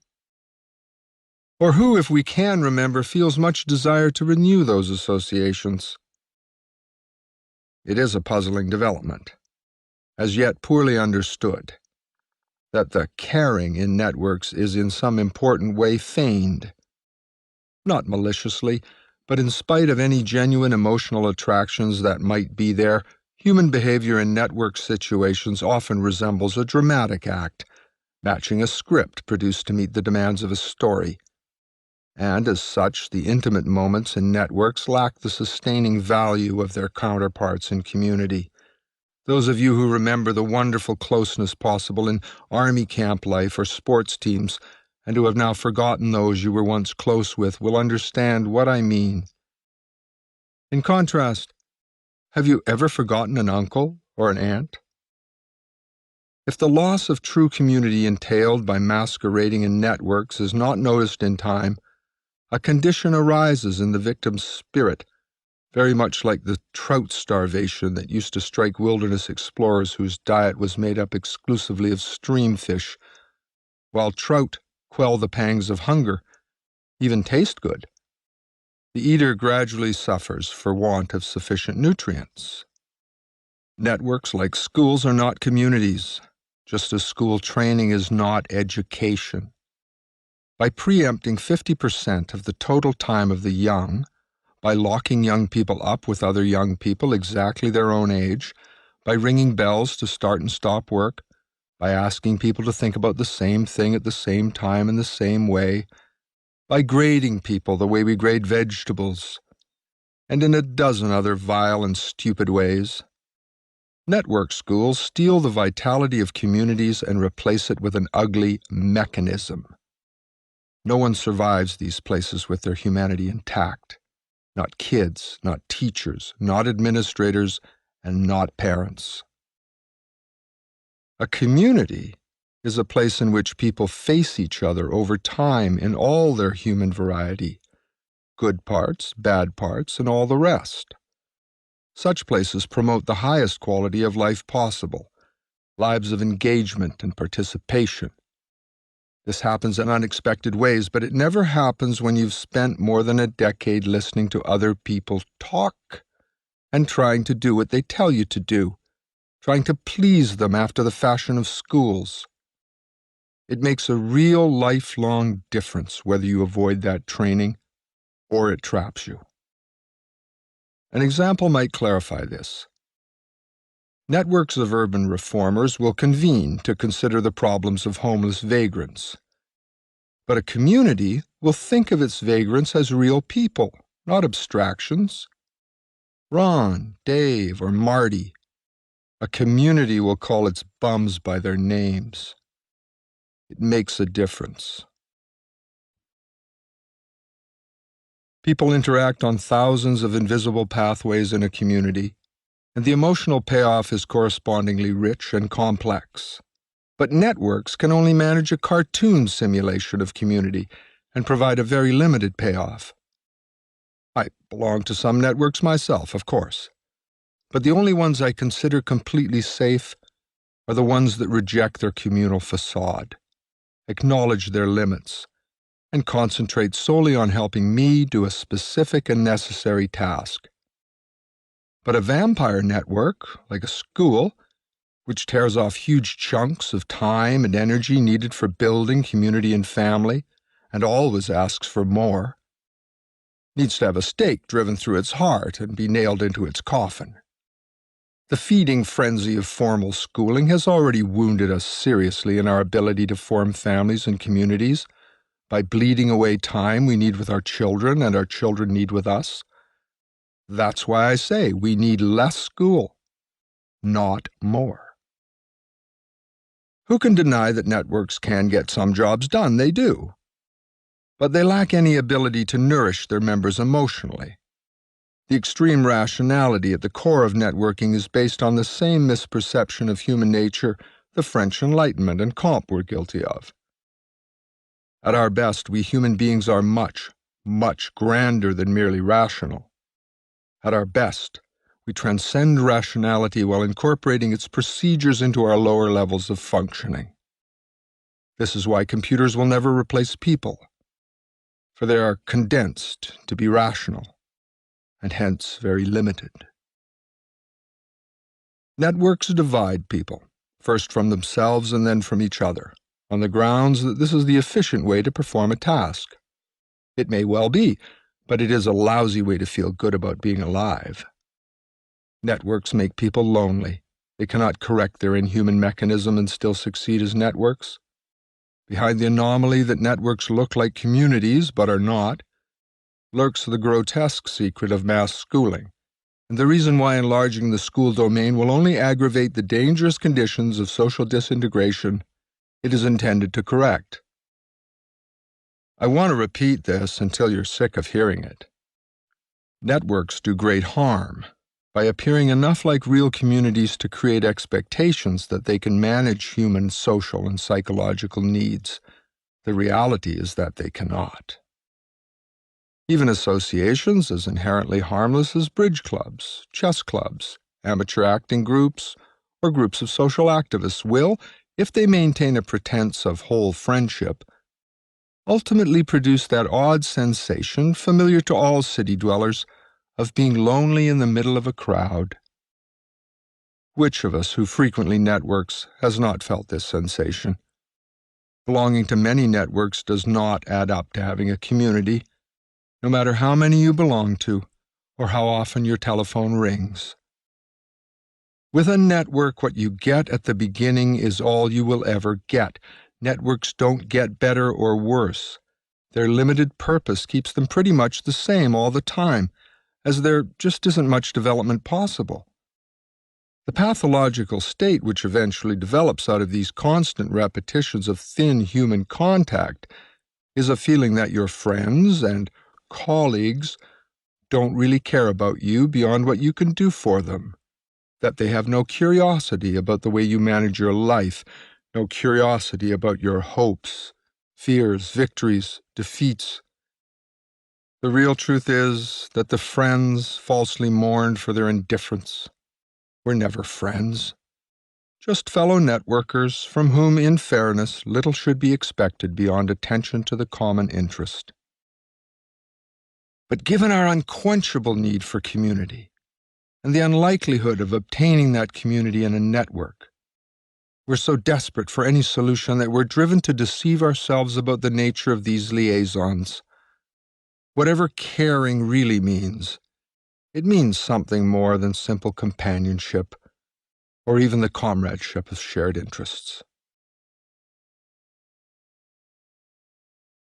2.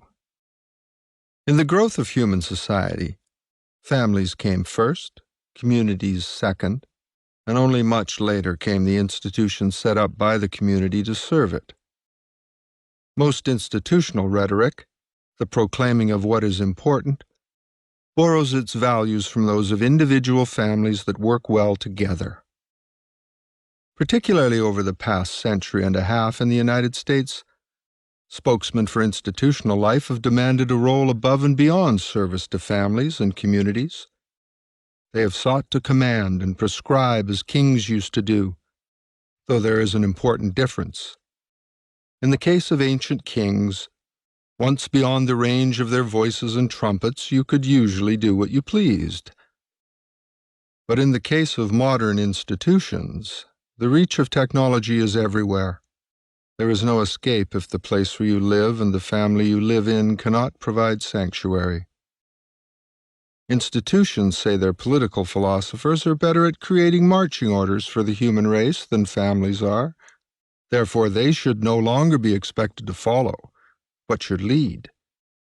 Institutional leaders have come to regard themselves as great synthetic fathers to millions of synthetic children, by which I mean to all of us. This theory sees us bound together in some abstract family relationship in which the state is the true mother and father. Hence, it insists on our first and best loyalty. Ask not, said President Kennedy, what your country can do for you, but rather ask what you can do for your country.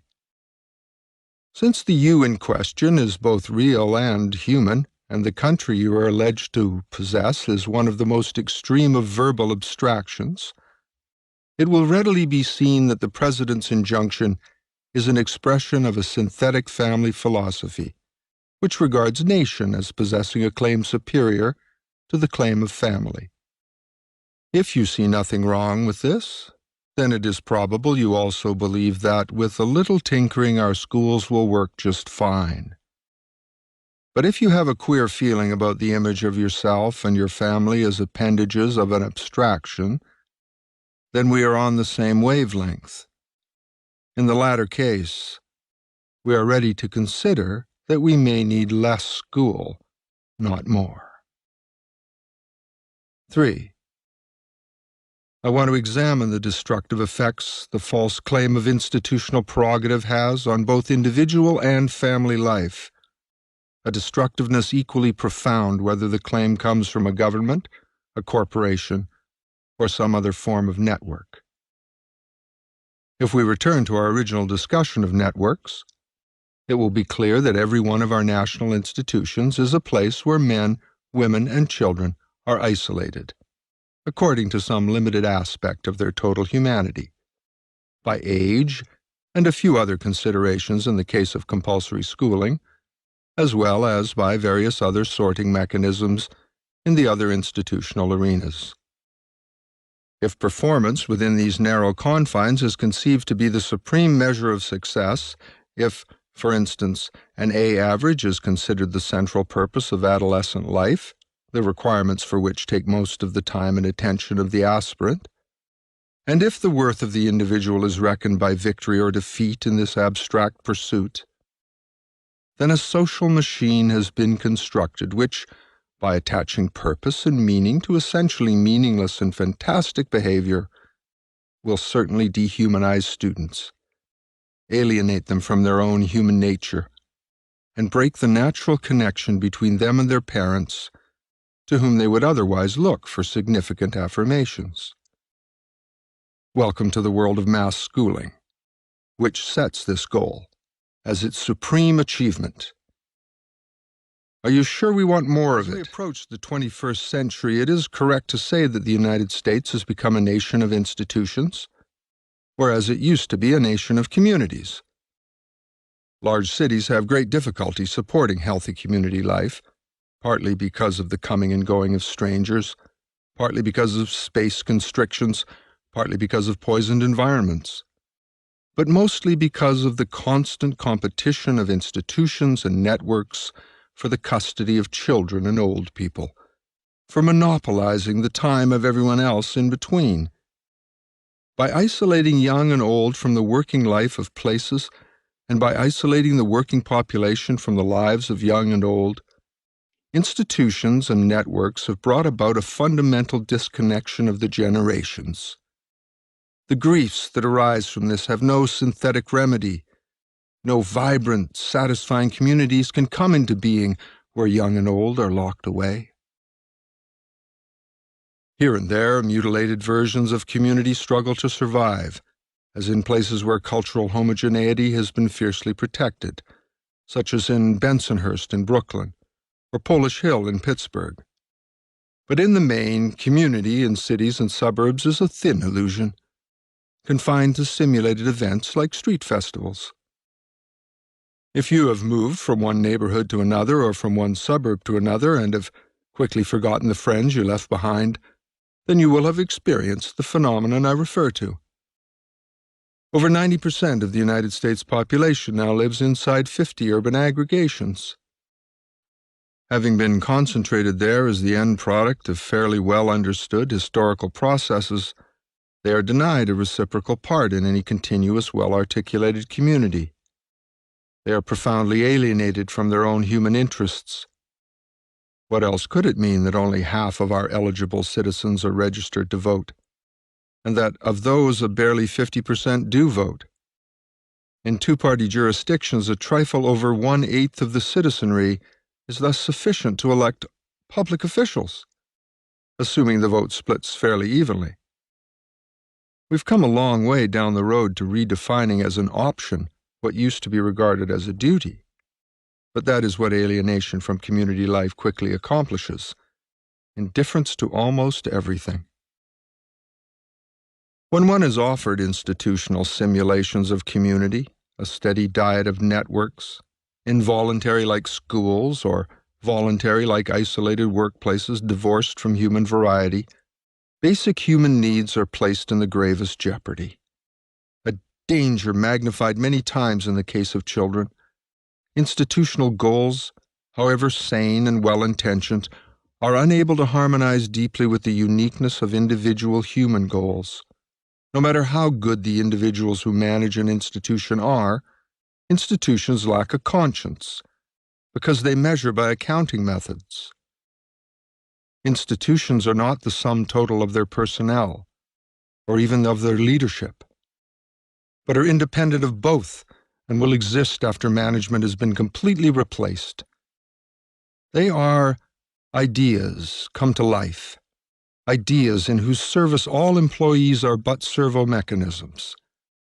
The deepest purposes of these gigantic networks are to regulate and to make uniform, since the logic of family and community is to give scope to variety around a central theme. Whenever institutions intervene significantly in personal affairs, they cause much damage. By redirecting the focus of our lives from families and communities to institutions and networks, we in effect anoint a machine our king. 4. Nearly a century ago, a French sociologist wrote that every institution's unstated first goal is to survive and grow, not to undertake the mission it has nominally staked out for itself. Thus, the first goal of a government postal service is not to deliver the mail. It is to provide protection for its employees and perhaps a modest status ladder for the more ambitious ones. The first goal of a permanent military organization is not to defend national security, but to secure in perpetuity a fraction of the national wealth to distribute to its personnel. It was this Philistine potential, that teaching the young for pay would inevitably expand into an institution for the protection of teachers, not students, that made Socrates condemn the sophists so strongly long ago in ancient Greece. If this view of things troubles you, think of the New York City public school system in which I work, one of the largest business organizations on planet Earth. While the education administered by this abstract parent is ill-regarded by everybody, the institution's right to compel its clientele to accept such dubious service is still guaranteed by the police, and forces are gathering to expand its reach still further, in the face of every evidence that it has been a disaster throughout its history. What gives the atmosphere of remote country towns and other national backwaters a peculiarly heady quality of fundamental difference is not simply a radical change of scenery from city or suburb, but the promise offered of near freedom from institutional intervention in family life. Big Father doesn't watch over such places closely. Where his presence is felt most is still in the schools, which even there grind out their relentless message of anger, envy, competition, and caste verification in the form of grades and classes.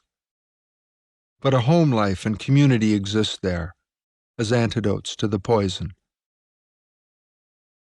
This business we call education, when we mean schooling, makes an interesting example of network values in conflict with traditional community values. For 150 years, institutional education has seen fit to offer, as its main purpose, the preparation for economic success. Good education equals good job, good money, good things. This has become the universal national banner, hoisted by Harvards as well as high schools.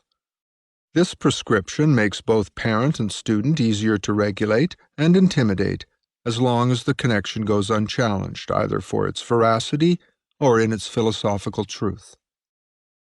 Interestingly enough, the American Federation of Teachers identifies one of its missions as persuading the business community to hire and promote on the basis of school grades, so that the grades equals money formula will obtain, just as it was made to obtain for medicine and law after years of political lobbying.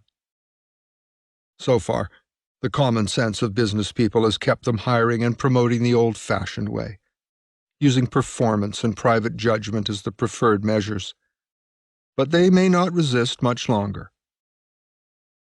The absurdity of defining education as an economic good becomes clear if we ask ourselves what is gained by perceiving education as a way to enhance even further the runaway consumption that threatens the earth, the air, and the water of our planet.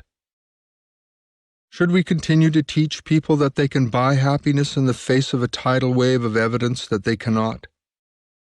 Shall we ignore the evidence that drug addiction, alcoholism, teenage suicide, divorce, and other despairs are pathologies of the prosperous much more than they are of the poor?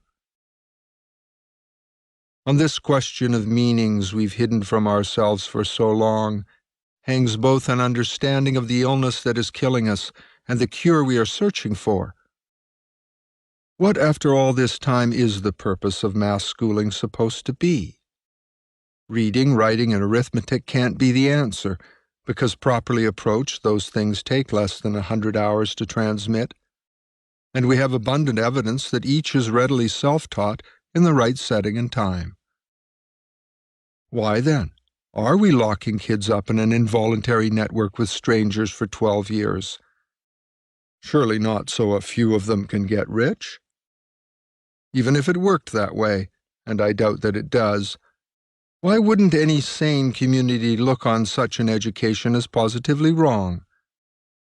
It divides and classifies people, demanding that they compulsively compete with each other, and publicly labels the losers by literally degrading them, identifying them as low-class material. And the bottom line for the winners is that they can buy more stuff? I don't believe that anyone who thinks about that feels comfortable with such a silly conclusion.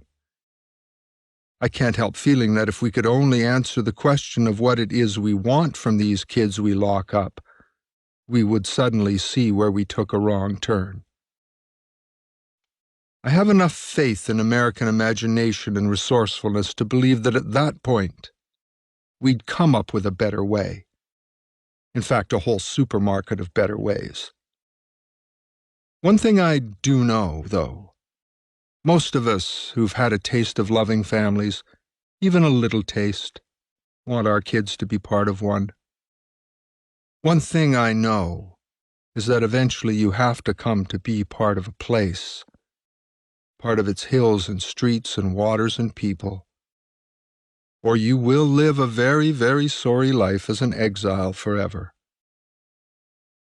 Discovering meaning for yourself as well as discovering satisfying purpose for yourself is a big part of what education is.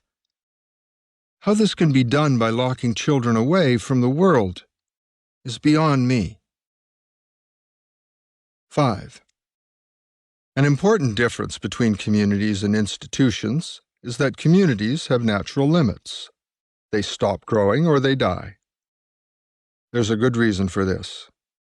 In the best communities, everyone is a special person who sooner or later impinges on everyone else's consciousness.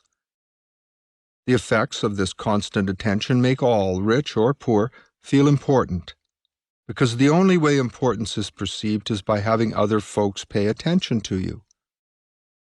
You can buy attention, of course, but it's not the same thing. Pseudo-community life, where you live around others without noticing them, and where you're constantly being menaced in some way by strangers you find offensive, is exactly the opposite. In pseudo-community life, you are anonymous for the most part, and you want to be, because of various dangers other people may present if they notice your existence. Almost the only way you can get attention in a pseudo-community is to buy it, because the prevailing atmosphere is one of indifference. A pseudo-community is just a different kind of network. Its friendships and loyalties are transient.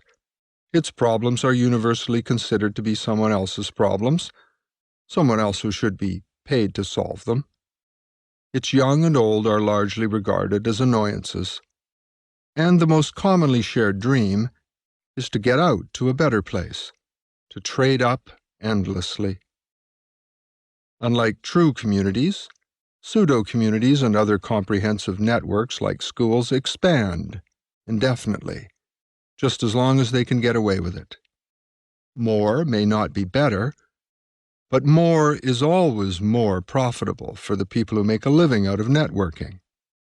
That is what is happening today behind the cry to expand schooling even further. A great many people are going to make a great deal of money if growth can be continued. Unlike the intricate, sometimes unfathomable satisfactions of community and family life, the successes of networks are always measured in mathematical displays of one-upmanship.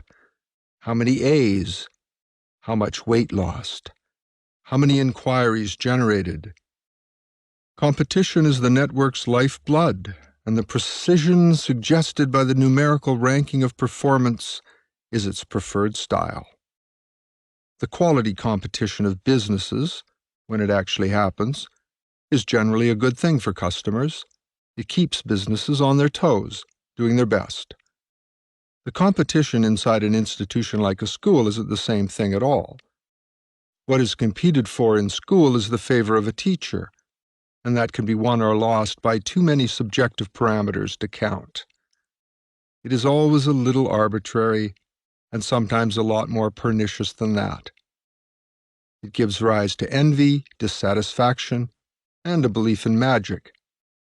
Teachers, too, must compete for the arbitrarily dispensed favor of administrators, which carries the promise of good or bad classes, good or bad rooms, access to or denial of tools, and other hostages to obedience, deference, and subordination. The culture of schools only coheres in response to a web of material rewards and punishments. A's, F's, bathroom passes, gold stars, good classes, access to a photocopy machine. Everything we know about why people drive themselves to know things and do their best is contradicted inside these places. Truth itself is another important dividing line between communities and networks. If you don't keep your word in a community, everyone finds out, and you have a major problem thereafter. But lying for personal advantage is the operational standard in all large institutions. It is considered part of the game in schools. Parents, for the most part, are lied to or told half-truths, as they are usually considered adversaries. At least that's been true in every school I've ever worked in. Only the most foolish employees don't have recourse to lying. The penalties for being caught hardly exist, and the rewards for success can be considerable. Whistleblowing against institutional malpractice is always a good way to get canned or relentlessly persecuted.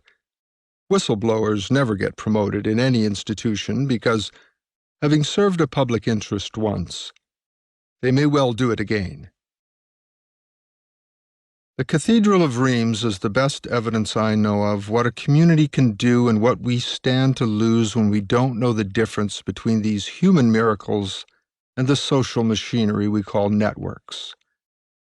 Reims was built without power tools by people working day and night for 100 years. Everybody worked willingly. Nobody was slave labor. No school taught cathedral building as a subject. What possessed people to work together for 100 years? Whatever it was looks like something worth educating ourselves about. We know the workers were profoundly united as families and as friends, and as friends they knew what they really wanted in the way of a church. Popes and archbishops had nothing to do with it. Gothic architecture itself was invented out of sheer aspiration. The Gothic cathedral stands like a lighthouse illuminating what is possible in the way of uncoerced human union. It provides a benchmark against which our own lives can be measured. At Reims, the serfs and farmers and peasants filled gigantic spaces with the most incredible stained glass windows in the world, but they never bothered to sign even one of them. No one knows who designed or made them, because our modern form of institutional boasting did not yet exist as a corruption of communitarian feeling. After all these centuries, they still announce what being human really means. 6. Communities are collections of families and friends who find major meaning in extending the family association to a band of honorary brothers and sisters. They are complex relationships of commonality and obligation that generalize to others beyond the perimeter of the homestead. When the integration of life that comes from being part of a family in a community is unattainable, the only alternative, apart from accepting a life in isolation, is to search for an artificial integration into one of the many expressions of network currently available. But it's a bad trade. Artificial integration within the realm of human association, think of those college dorms or fraternities, appears strong but is actually quite weak. Seems close-knit, but in reality has only loose bonds. Suggests durability, but is usually transient. And it is most often badly adjusted to what people need, although it masquerades as being exactly what they need. Welcome to the world of school. We should begin thinking about school reform by stopping these places from functioning like cysts, impenetrable, insular bodies that take our money, our children, and our time and give nothing back. Do we really want more of it? In recent years, I've given much thought to the problem of turning the compulsory school network into some kind of emotionally rewarding community, because a move seems to be afoot to do the reverse, to enlarge substantially the bite that schooling takes out of a young person's family time, community time, and private time. Trial balloons are floated about constantly in the press and on TV, meaning that some important groups are preparing to extend the reach of compulsory schooling in the face of its genuinely ghastly record. My Jewish friends would call that chutzpah, but I take it as an index of just how confident these people are that they can pull it off. Argued would make better sense and be better value as 9-to-5 operations, or even 9-to-9 ones, working year-round. We're not a farming community anymore, I hear, that we need to give kids time off to tend the crops. This New World Order schooling would serve dinner, provide evening recreation, offer therapy, medical attention, and a whole range of other services which would convert the institution into a true synthetic family for children. Better than the original one for many poor kids, it is said. And this would level the playing field for the sons and daughters of weak families. Yet it appears to me as a school teacher that schools are already a major cause of weak families and weak communities. They separate parents and children from vital interaction with each other and from true curiosity about each other's lives. Schools stifle family originality by appropriating the critical time needed for any sound idea of family to develop. Then they blame the family for its failure to be a family. It's like a malicious person lifting a photograph from the developing chemicals too early and then pronouncing the photographer incompetent. A Massachusetts senator said a while ago that his state had a higher literacy rate before it adopted compulsory schooling than after. It's certainly an idea worth considering. Schools reached their maximum efficiency long ago, meaning that more for schools will make things worse instead of better. 7. Whatever an education is, it should make you a unique individual, not a conformist. It should furnish you with an original spirit with which to tackle the big challenges. It should allow you to find values which will be your roadmap through life. It should make you spiritually rich, a person who loves whatever you're doing, wherever you are, whomever you are with. It should teach you what is important, how to live and how to die. What's gotten in the way of education in the United States is a theory of social engineering that says there is one right way to proceed with growing up. That's an ancient Egyptian idea, symbolized by the pyramid with an eye on top, the one that's on the other side of George Washington on our $1 bill. Everyone is a stone defined by its position on the pyramid. This theory has been presented in many different ways, but at bottom it signals the worldview of minds obsessed with the control of other minds, obsessed by dominance and strategies of intervention, to maintain that dominance. It might have worked for the pharaohs, but it certainly hasn't worked very well for us. Indeed, nothing in the historical record provides evidence that any one idea should dominate the developmental time of all the young. And yet aspirants to monopolize this time have never been closer to winning the prize. The humming of the great hive society foreseen by Francis Bacon and by H.G. Wells in The Sleeper Awakes has never sounded louder than it does to us right now. The heart of a defense for the cherished American ideals of privacy, variety, and individuality lies in the way we bring up our young. Children learn what they live. Put kids in a class, and they will live out their lives in an invisible cage, isolated from their chance at community. Interrupt kids with bells and horns all the time, and they will learn that nothing is important. Force them to plead for the natural right to the toilet, and they will become liars and toadies. Ridicule them, and they will retreat from human association. Shame them, and they will find 100 ways to get even. The habits taught in large-scale organizations are deadly. Individuality, family, and community, on the other hand, are by definition expressions of singular organization, never of one right-way thinking on a grand scale. Private time is absolutely essential if a private identity is going to develop. And private time is equally essential to the development of a code of private values, without which we aren't really individuals at all. Children and families need some relief from government surveillance and intimidation if original expressions belonging to them are to develop. Without these, freedom has no meaning. The lesson of my teaching life is that both the theory and the structure of mass education are fatally flawed. They cannot work to support the democratic logic of our national idea because they are unfaithful to the democratic principle. The democratic principle is still the best idea for a nation, even though we aren't living up to it right now.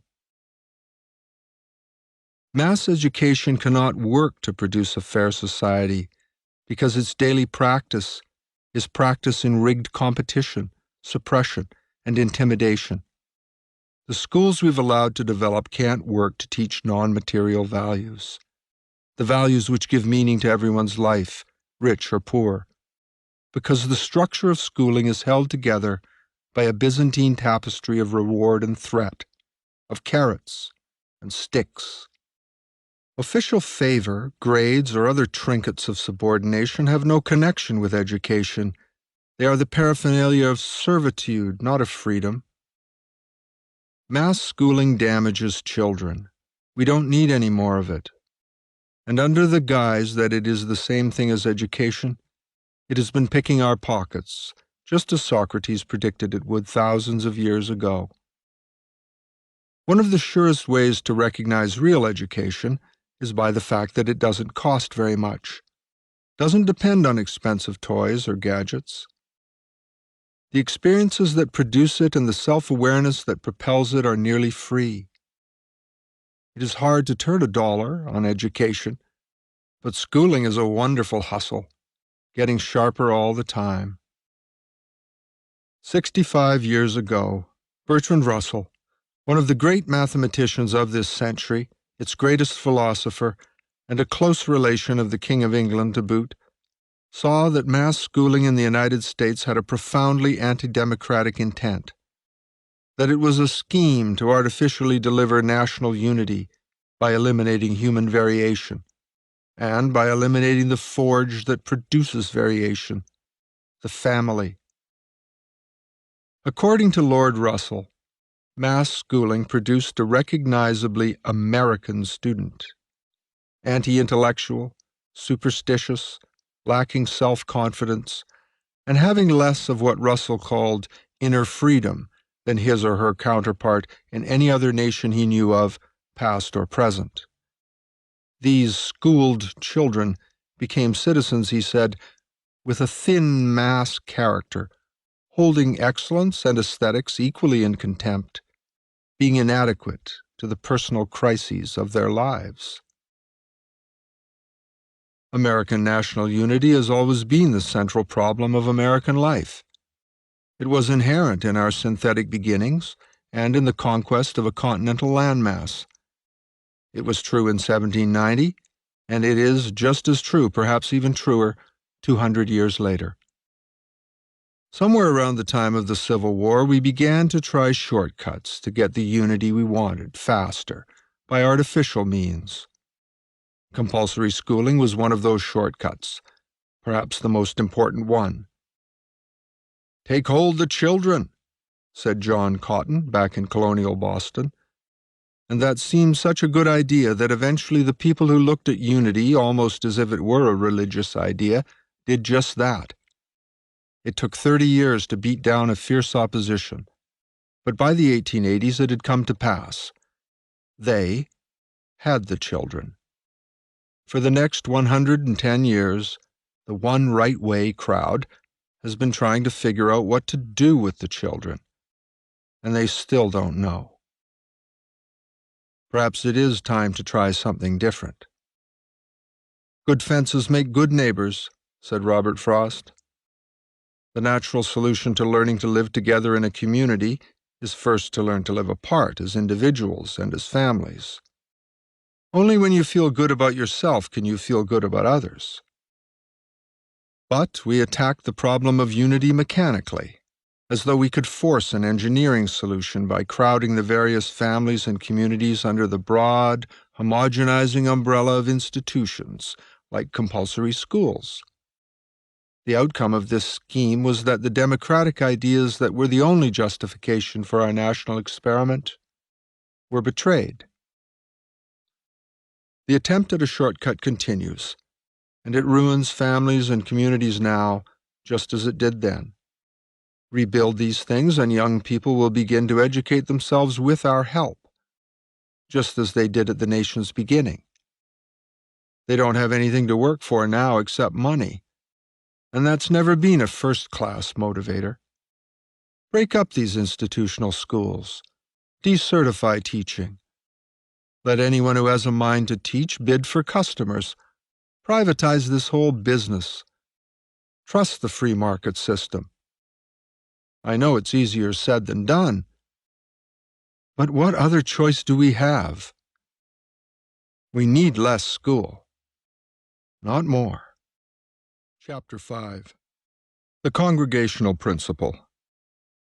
The beginning of an American solution to our school problem. This talk, eventually one of the most popular arrows in my peripatetic speaker's quiver, began life in a slightly altered form as an essay in the Main Scholar. These are surrealistic times. The scientific school establishment continues to float plans for further centralization in the form of national standards, a national curriculum, and improved national standardized testing. Magical promises are everywhere. Machines are the answer, massive interventions are the answer, new forms of preschooling are the answer. Baseball bats, bullhorns, and padlocks are the answer. In the face of a century and a half of searching for it unsuccessfully, nobody seems to doubt for a minute that there is an answer, the one right answer. Perhaps you agree, perhaps not. But if some lingering doubt exists in your mind about the possibility of a central prescription ever touching the school disease, then come with me, for a while, back to colonial New England, where a different theory of institutions existed. A theory which might lead to the best kind of rethinking, reform, where serious mistakes are self-limiting and, in historical terms, quickly foreclosed by natural market mechanisms. Come with me, to the coasts of colonial New England, to towns like Salem and Marblehead, Framingham and Dedham, Wellfleet and Provincetown.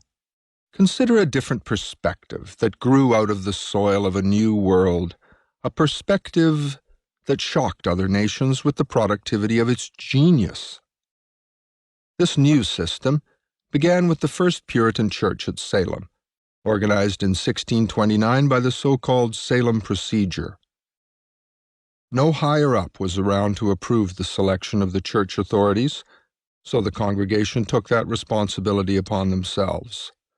With that simple act, they took power that had traditionally belonged to some certified expert and placed it in the hands of people who went to church. That was the sole criterion of governance, that a voter took going to church seriously and joined a congregation as evidence. It was an act of monumental localism. For the next 200 years, that simple shedding of traditional authority corroded the monopoly power of the state and church to broadcast uniform versions of the truth. Each separate congregation took a vigorous role in particularizing its own parish through debate of lay members, not through the centralization inherent in pronouncement by outside authority.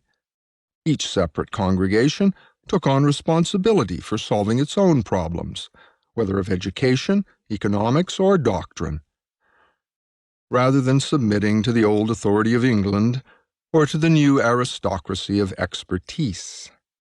Last fall I spoke in the town of Dedham at a church built in 1638, only 9 years after the Arbella brought the nonconformists to Boston. The church I spoke in was Unitarian Universalist, but had originally been Congregational.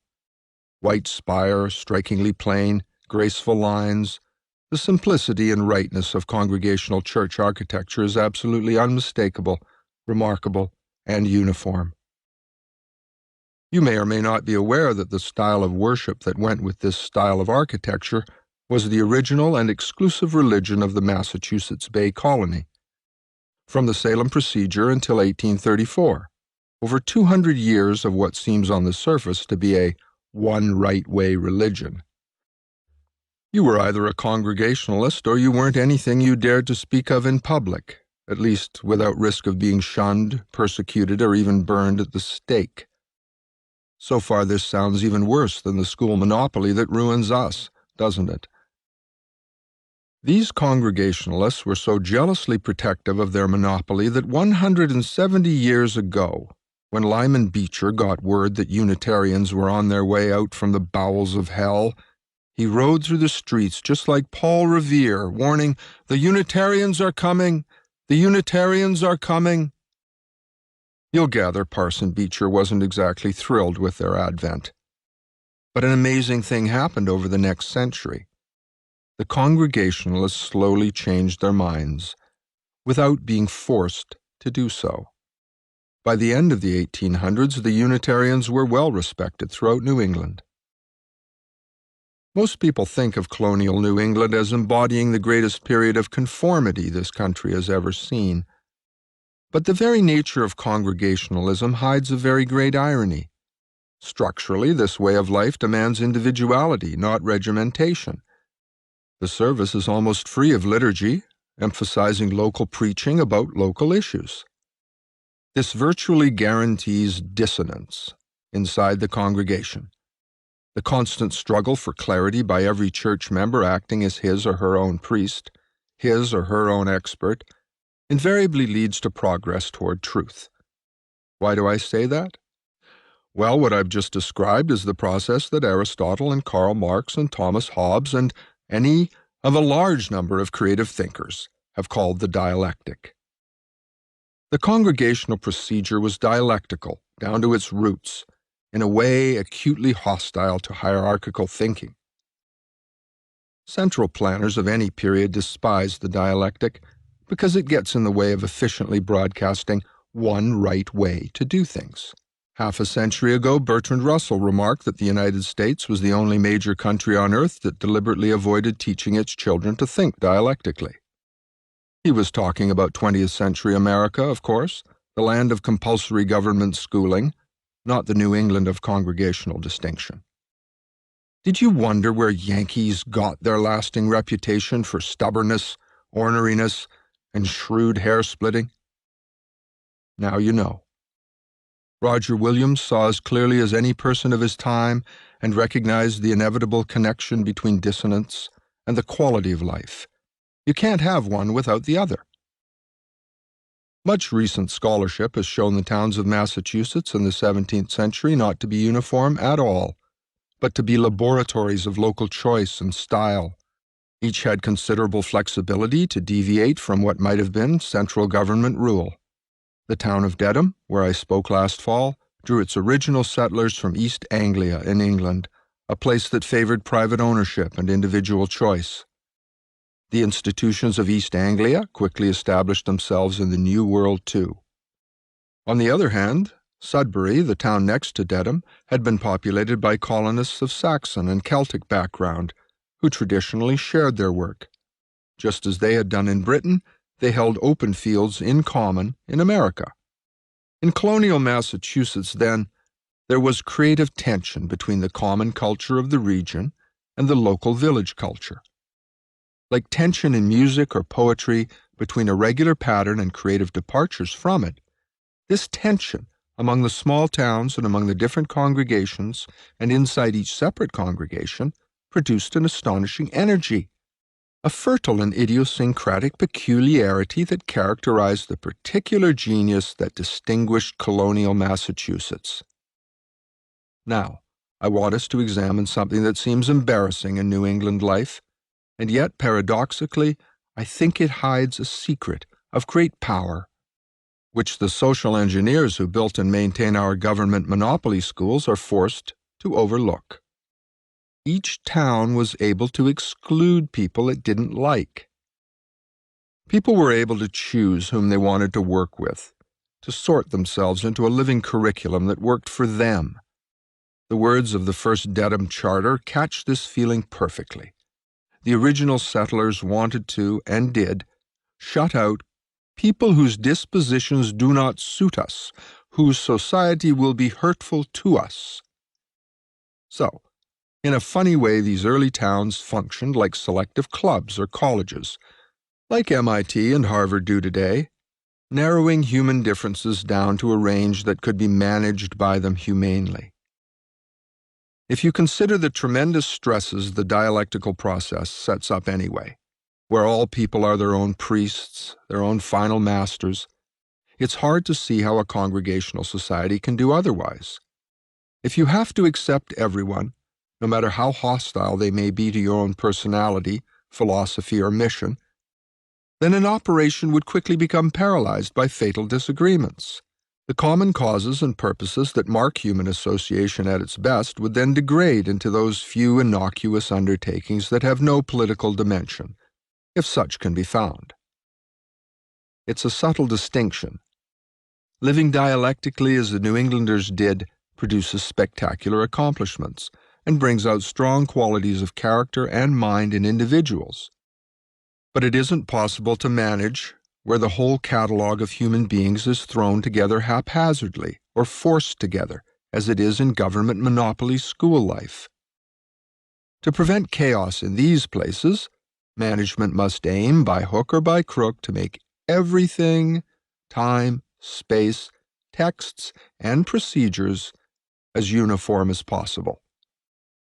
The Greeks had a story about a man who did just that. His name was Procrustes. He cut or stretched travelers to fit his guest bed. The system worked perfectly, but it played havoc with the traveler. These New Englanders invented a system where people who wanted to live and work together could do so. Yet the whole region seemed to prosper in wonderful ways, materially, intellectually, and socially. It was almost as if by taking care of your own business, you succeeded in some magical fashion in taking care of public business too. The habits of self-reliance, self-respect, fearlessness, democracy, and local loyalty produced good citizens. Government monopoly schools use a different blueprint these days, of course. People are drawn willy-nilly out of large catchment areas and dumped together into compartments according to similar scores on standardized tests. There they are exhorted to perform and behave according to the specifications of strangers. Christopher Lash writes in The True and Only Heaven, quote, "The capacity for loyalty is stretched too thin when it tries to attach itself to the hypothetical solidarity of the human race. It needs to attach itself to specific people and specific places, not to an abstract ideal of universal human rights. We love particular men and women, not humanity in general." Unquote. This catches a piece of what's wrong with compulsory schools as large as New England towns, schools that don't allow any choice of curricula, philosophy, or companions. Wendell Berry catches another piece of it in a letter to a magazine editor. Quote, "I don't think global thinking is futile. I think it is impossible. You can't think about what you don't know, and nobody knows this planet. Some people know a little about a few small parts of it. The people who think globally do so by abstractly and statistically reducing the globe to quantities. Political tyrants and industrial exploiters have done this most successfully. Their concepts and their greed are abstract, and their abstractions lead with terrifying directness and simplicity to acts that are invariably destructive. If you want to do good and preserving acts, you must think and act locally. The effort to do good acts gives the global game away. You can't do a good act that is global. A good act, to be good, must be acceptable to what Alexander Pope called the genius of the place.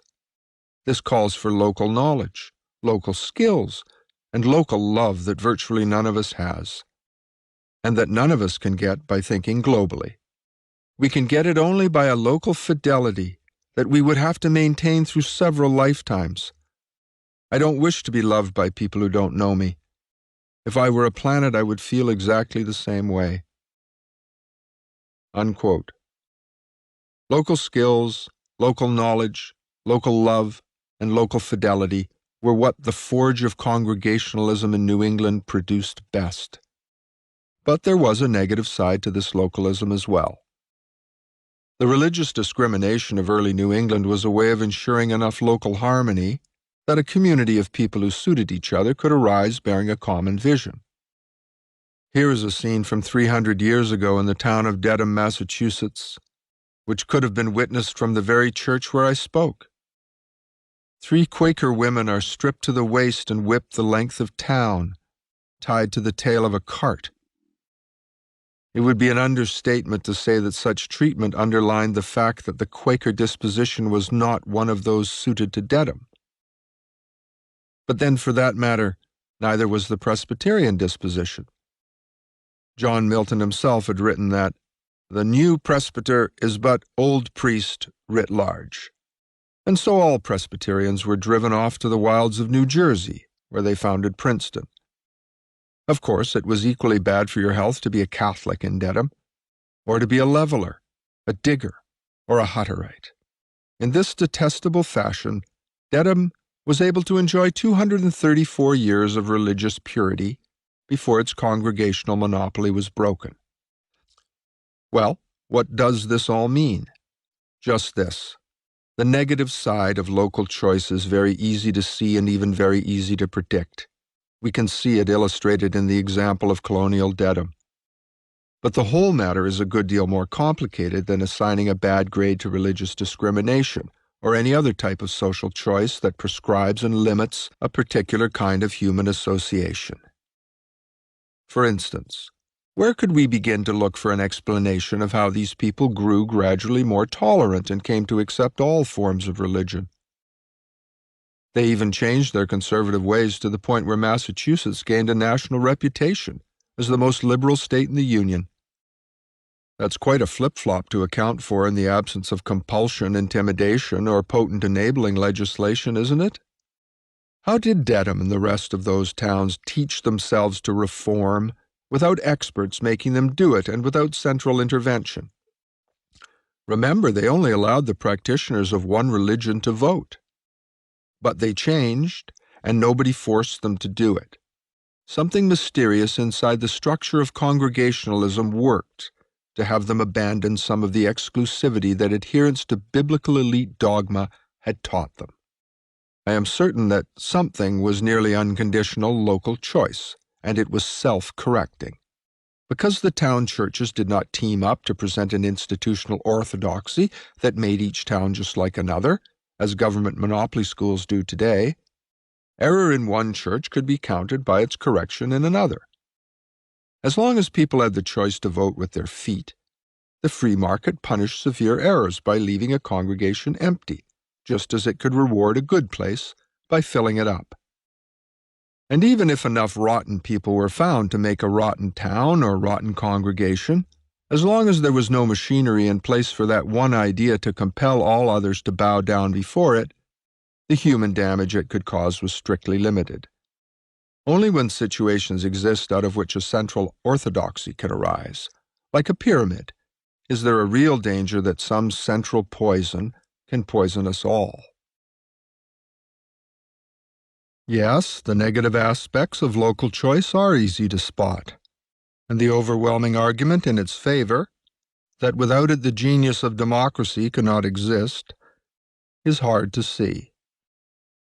Because there is plenty of local tyranny as well, the temptation is to cede power to a central authority in the name of fairness, to manage some best way for all from central headquarters. That's what a national curriculum is supposed to be for schools, a rational, fair way to legislate bad schooling out of existence. A national curriculum would never have allowed Dedham or Sudbury or Framingham or Wellfleet to develop as they did. That would have been dangerous, unpredictable, divisive. No, they would have been regulated centrally, as our schools are today, even without a national curriculum and national standards. And here comes the dialectic. The experience of our centrally planned century has not been very good for most people. According to some, the planet itself is in jeopardy. And things legislated out of existence, like alcohol and drug abuse or racism, don't seem to go away, as religious exclusivity went away naturally in New England under a regime of local choice. Instead, law appears to give bad habits an injection of virulent new life. Think of the great progressive victories won in the courts because social engineers were unable to build popular consensus, or were unwilling to wait. Affirmative action, desegregation, restrictions on graphic sexual imagery available at the local newsstand, various women's rights issues, and so on. Are these victories for the groups the courts sought to protect? Or do these victories hold the same value they would have had they been won through change in the social consensus? By most parameters, the plight of Black Americans, for example, now seems to be worse than it was in 1960. Furthermore, a mean-spiritedness seems to exist everywhere, including our schools, that pours contempt and neglect on further efforts to give the descendants of slavery a hand. The predicament of women is a little trickier to see, but if sharply accelerated rates of suicide, heart disease, emotional illness, sterility, and other pathological conditions are an indicator, the admission of women en masse to the unisex workplace is not an unmixed blessing. Further, some disturbing evidence exists that the income of working couples in 1990 has only slightly more purchasing power than the income of the average working man did in 1910. In effect, two laborers are now being purchased for the price of one, an outcome Adam Smith or David Ricardo might have predicted. And an unseen social cost of all this has been the destruction of family life, the loss of home as sanctuary or haven, and the bewilderment of children who, since infancy, have been raised by strangers. Does central legal intimidation produce the social results it promises? Not so long ago, narcotics were legal in the United States. While they were always a pernicious nuisance, they never became an epidemic before legislation prohibiting their use came into existence. It is possible that compelling people to do something guarantees that they will do it poorly, with a bad will, or indifferently, unless you are willing, as the Army is, to suspend most human rights and use any degree of intimidation as the only way that compulsion can produce results. What is the human value of using it if it diminishes the quality of human life? Multiple prohibitions of choice in the matter of education are now enforced by law, enshrining an exclusive bureaucracy of certified teachers and administrators, and literally hundreds of invisible agencies necessary to maintain the institution of government monopoly schooling. Defying the lessons of the market, This psychopathic megalith has grown more and more powerful in spite of colossal failures to educate throughout its history. It succeeds in surviving only because it employs the police power of the state to fill its hollow classrooms. It prohibits local choice and variety, and because of this prohibition, has had a hideous effect on our national moral fabric. The effect the national prohibition of alcohol by legislation has had on social cohesion and common values is an object lesson too recent to forget, I hope. And compared to the prohibitions that compulsory government monopoly schooling imposes on children and families of a nation, alcohol prohibition is a minor episode. By preventing a free market in education, a handful of social engineers backed by the industries that profit from compulsory schooling, teacher colleges, textbook publishers, material suppliers, and others, has ensured that most of our children will not have an education, even though they may be thoroughly schooled. Divorced from religion, the congregational principle is a psychological force propelling individuals to reach their maximum potential when working in small groups of people with whom they feel in harmony. If you think about this, you wonder what purpose is achieved by arranging things any other way. The Congregationalists understood profoundly that good things happen to the human spirit when it is left alone. The best immediate evidence I have to offer that leaving people alone to work out their own local destinies is a splendid idea is the curious sociology of my presence as a speaker in Dedham last year. There, in a community that had whipped half-naked Quaker women, stood I, a Roman Catholic with a Scots Presbyterian wife, accompanied by my good friend Roland, half pagan, half Jewish, in a Unitarian Universalist church that had once been congregational. No act of the Massachusetts legislature made that possible, no pronouncement of the Supreme Court. People learned to be neighbors in Dedham because for 300 years they were allowed real choice, including the choice to make their own mistakes.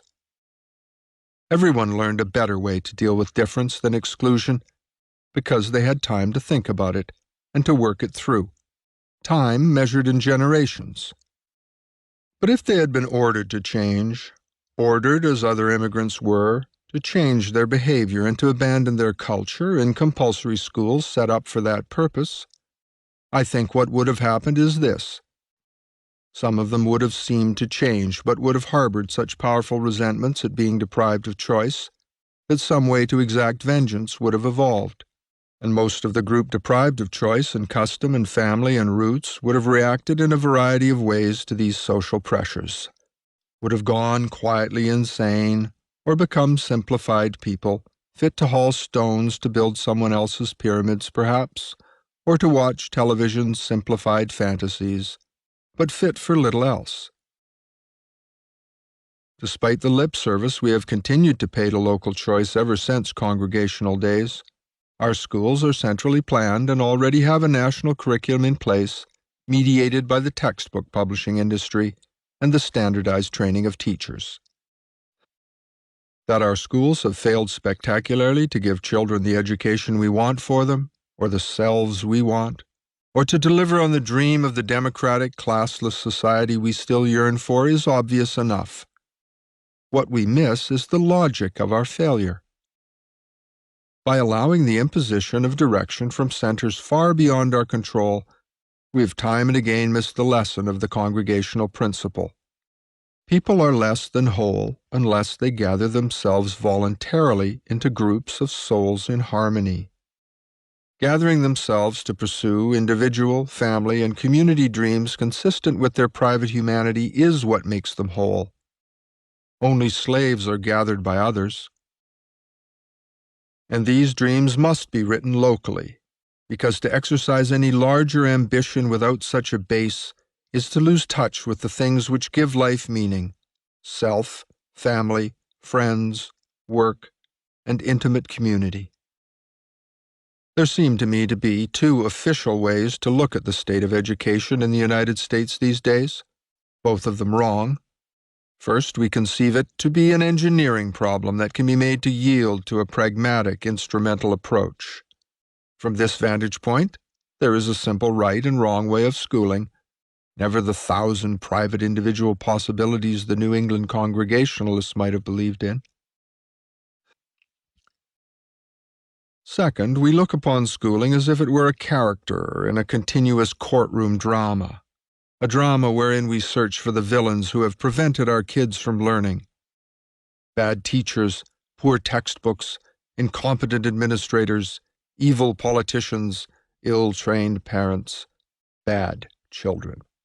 Whoever the villains may be, we shall find them, indict them, arraign them, prosecute them, perhaps even execute them. Then things will be okay. Out of these two wrong-headed ways of looking at education have grown enormous industries that claim power to cure mass education of its frictions or of its demons in exchange for treasure. Into this carnival of magical thinking has come a parade of profit-seekers, analysts, consultants, researchers, academic houses, writers, advisors, columnists, textbook committees, school boards, testing corporations, journalists, teachers' colleges, state departments of education, monitors, coordinators, manufacturers, certified teachers and administrators, television programs, and hordes of school-related businesses, all parasitic growths of the government monopoly over the school concept.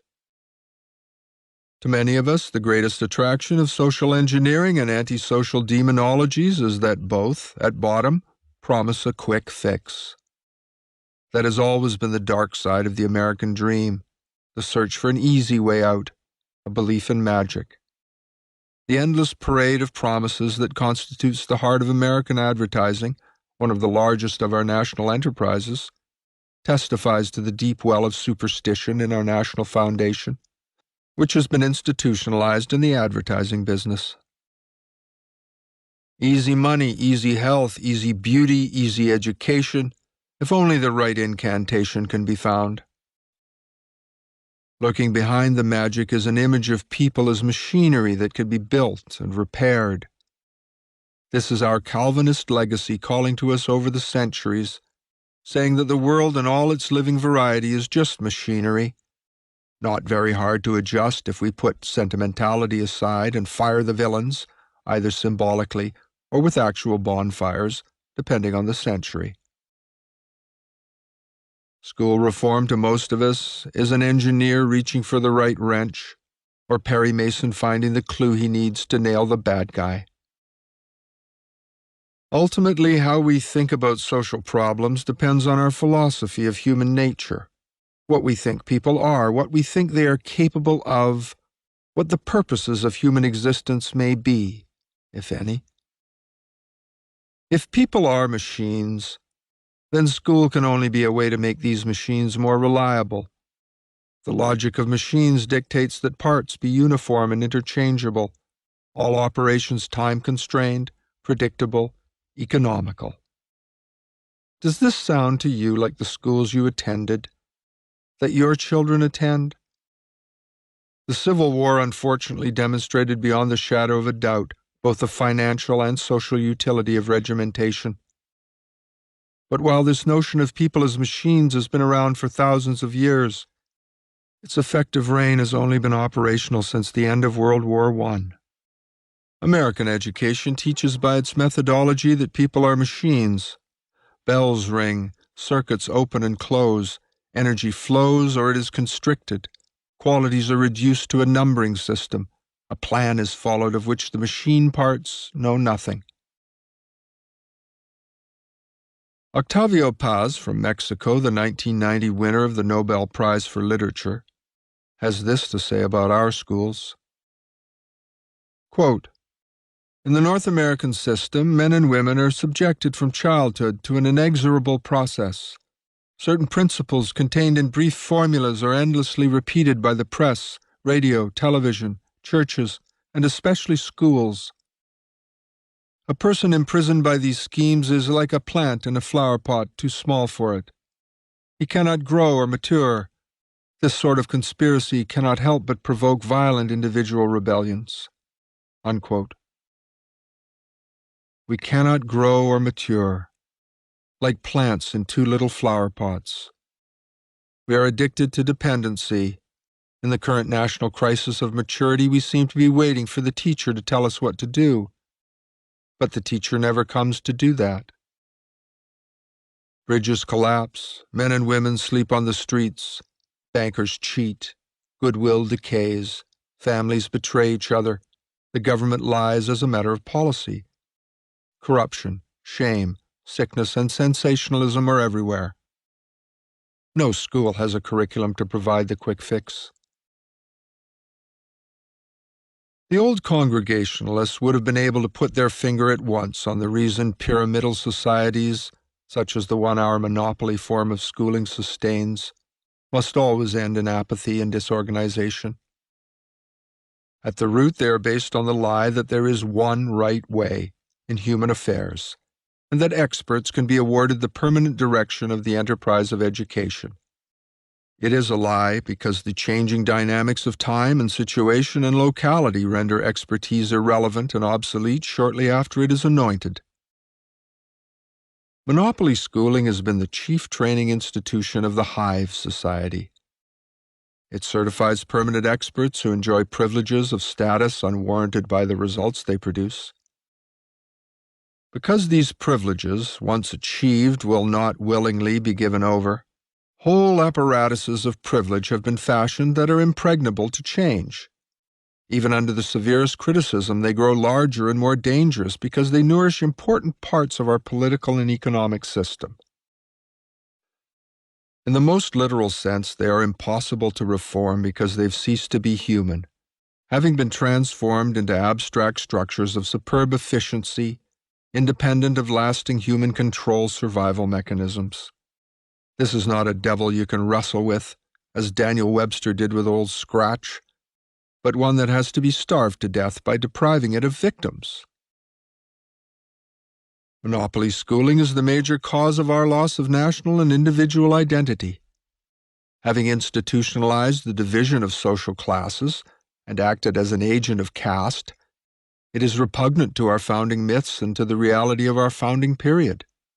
Its strength arises from many quarters, the anti-child, anti-family stream of history being one, but it draws its greatest power from being a natural adjunct to the kind of commercial economy we have that requires permanently dissatisfied consumers. It's time to stop. This system doesn't work, and it's one of the causes of our world coming apart. No amount of tinkering will make the school machine work to produce educated people. Education and schooling are, as we all have experienced, mutually exclusive terms. In 1930, 60 years ago, Thomas Briggs, delivering the English lecture at Harvard, charged that the nation's great investment in secondary education has shown no respectable achievement. 2 decades later, in 1951, a survey made of 30,000 Los Angeles school children discovered that 75% of 8th graders couldn't find the Atlantic Ocean on a map, and most of them couldn't calculate 50% of 36. From my personal experience, I stand witness that the situation is certainly no better today. What on earth is going on? Any genuine debate would have to grapple with the uniform failure of every type of government monopoly school. With the addition of television, the destructive power of schooling is now awesome and thoroughly out of control. The television institution, very similar to the structure of mass schooling, has expanded so successfully that all the former escape routes are now blocked. We have destroyed the minds and characters of the nation's children by preempting their youth, removing their choices. We will pay a huge price in lost humanity for this crime for another century, even if a way is found to overturn the pyramid. Getting rid of the monopoly is the beginning of an answer. What is there to do? Look to Dedham, to Sudbury, to Marblehead, and to Provincetown, all different yet all capable of meeting their community's needs. Turn your back on national solutions and toward communities of families as successful laboratories. Let us turn inward until we master the first directive of any philosophy worthy of the name. Know thyself. Understand that successful communities know the truth of the maxim, good friends make good neighbors, while at the same time being able to recognize, respect, understand, appreciate, and learn from each other's differences. Look to the congregational principle for answers. Encourage and underwrite experimentation. Trust children and families to know what's best for themselves. Stop the segregation of children and the aged in walled compounds. Involve everyone in every community in the education of the young. Businesses, institutions, old people, whole families. Look for solutions and always accept a personal solution in place of a corporate one. You need not fear educational consequences. Reading, writing, and arithmetic aren't very hard to teach if you take pains to see that compulsion and the school agenda don't short-circuit each individual's private appointment with themselves to learn these things. There is abundant evidence that less than 100 hours is sufficient for a person to become totally literate and a self-teacher. Don't be panicked by scare tactics into surrendering your children to experts. Teaching must, I think, be decertified as quickly as possible. That certified teaching experts like me are deemed necessary to make learning happen is a fraud and a scam. Look around you. The results of teacher college licensing are in the schools you see. Let anybody teach who wants to.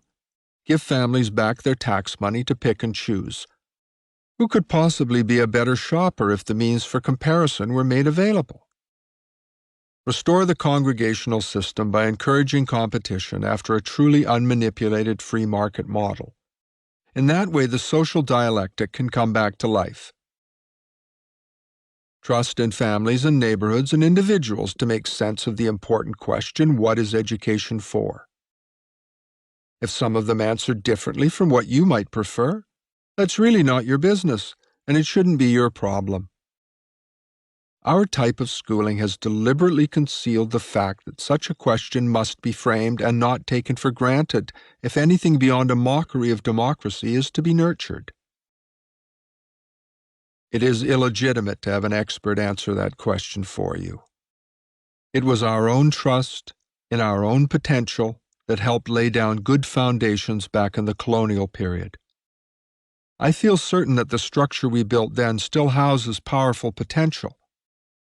Let's use it once again and create a truly American solution to the great school nightmare. Afterword, to the 10th anniversary edition. Greetings.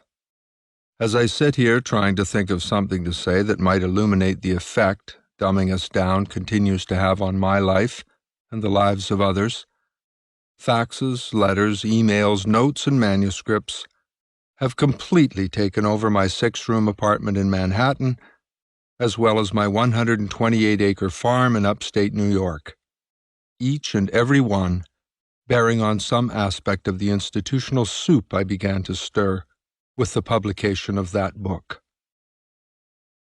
My correspondents honor me with words I hardly deserve. Thank you for your dedication to the task of unraveling this pestilence. Tears come to my eyes from an odd mix of joy and anger. And a former teacher had this to say. This book tied together many loose ends that I felt intuitively but could not pin down. I bought 12 copies, sharing them with co-workers and many friends.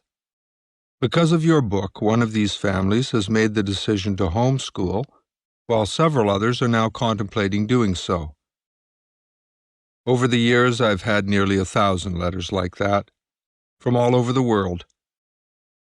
Tying the decision to homeschool to a chance encounter with dumbing us down. From Coajimalpa, Mexico, came this one. I had refused my wife's idea to homeschool our children until I read your book. What an impact it made on my life. Now I'm happy to see the rapid development of my daughters and the loving environment of our home. So is it false modesty that forces me to say that I hardly deserve such praise? Not so. For only I can be aware of how little I had to do consciously with the writing of this book. More honestly, it should be seen as a book that wrote itself, using me as scribe and confessor. Over the decades since Dumbing Us Down first saw the light of day, a full 15,000 of its readers took pains to see that I knew their personal reactions to the book's ideas, and to augment my insights into the dismal reality of forced schooling with their own. A dazzling, exhausting, humbling, exhilarating torrent of protest. An outrage distilled from years of confinement, limitation, and humiliation. Years of intimidation, of chasing prizes not worth winning, of lost opportunities, of ruined relationships, often with one's own parents, family, neighbors, friends, and self, that came at times close to drowning me in grief. I could answer only a fraction of these communications, yet their cumulative presence and continual arrival year after year makes me conscious of just how widespread the harm institutional schooling inflicts really is, and of how grimly aware its victims are of the things it has caused them to lose, the greatest of which is self-knowledge, along with, perhaps, the capacity to fully love. Dumbing Us Down has been the catalyst that floats buried memories to the surface. It reminds thousands of men and women of the moments when they struggled to be themselves, only to be broken to a meaner destiny by bells, insults, and standardized tests. The otherwise silent majority wrote to me because they wanted at least one other person to know how they had been wronged. How did I come to write Dumbing Us Down? When I won the first of my Teacher of the Year awards in 1990, I intended to do nothing at the ceremony except to thank the presenter and to wave at my daughter in the audience, or, if I were bold enough, to ask her to the podium for a public hug. I did. But on the evening before the ceremony, a student from many years past called to offer congratulations. He casually asked what I intended by way of remarks. Remarks? I set him straight, or so I thought. Nobody, I told him, wants to hear a public school teacher make a speech. There would be no remarks. But you have to make a speech, he demanded. You have to speak for me, for Wendy, for Amy, for Bruce, for Tamir, for Janet, Jane, Jill, Andy. For all your classes over the years, you have to sum up what it's all meant. No one will listen, I said. I'll listen, he said. And so, that's how the psychopathic school came to be written, in one blaze of all-night coffee-drenched passion. As I expected, the officials of the school district, which actively disliked me, presenting me with the plaque in a Harlem school the next evening, neither listened nor commented on my words.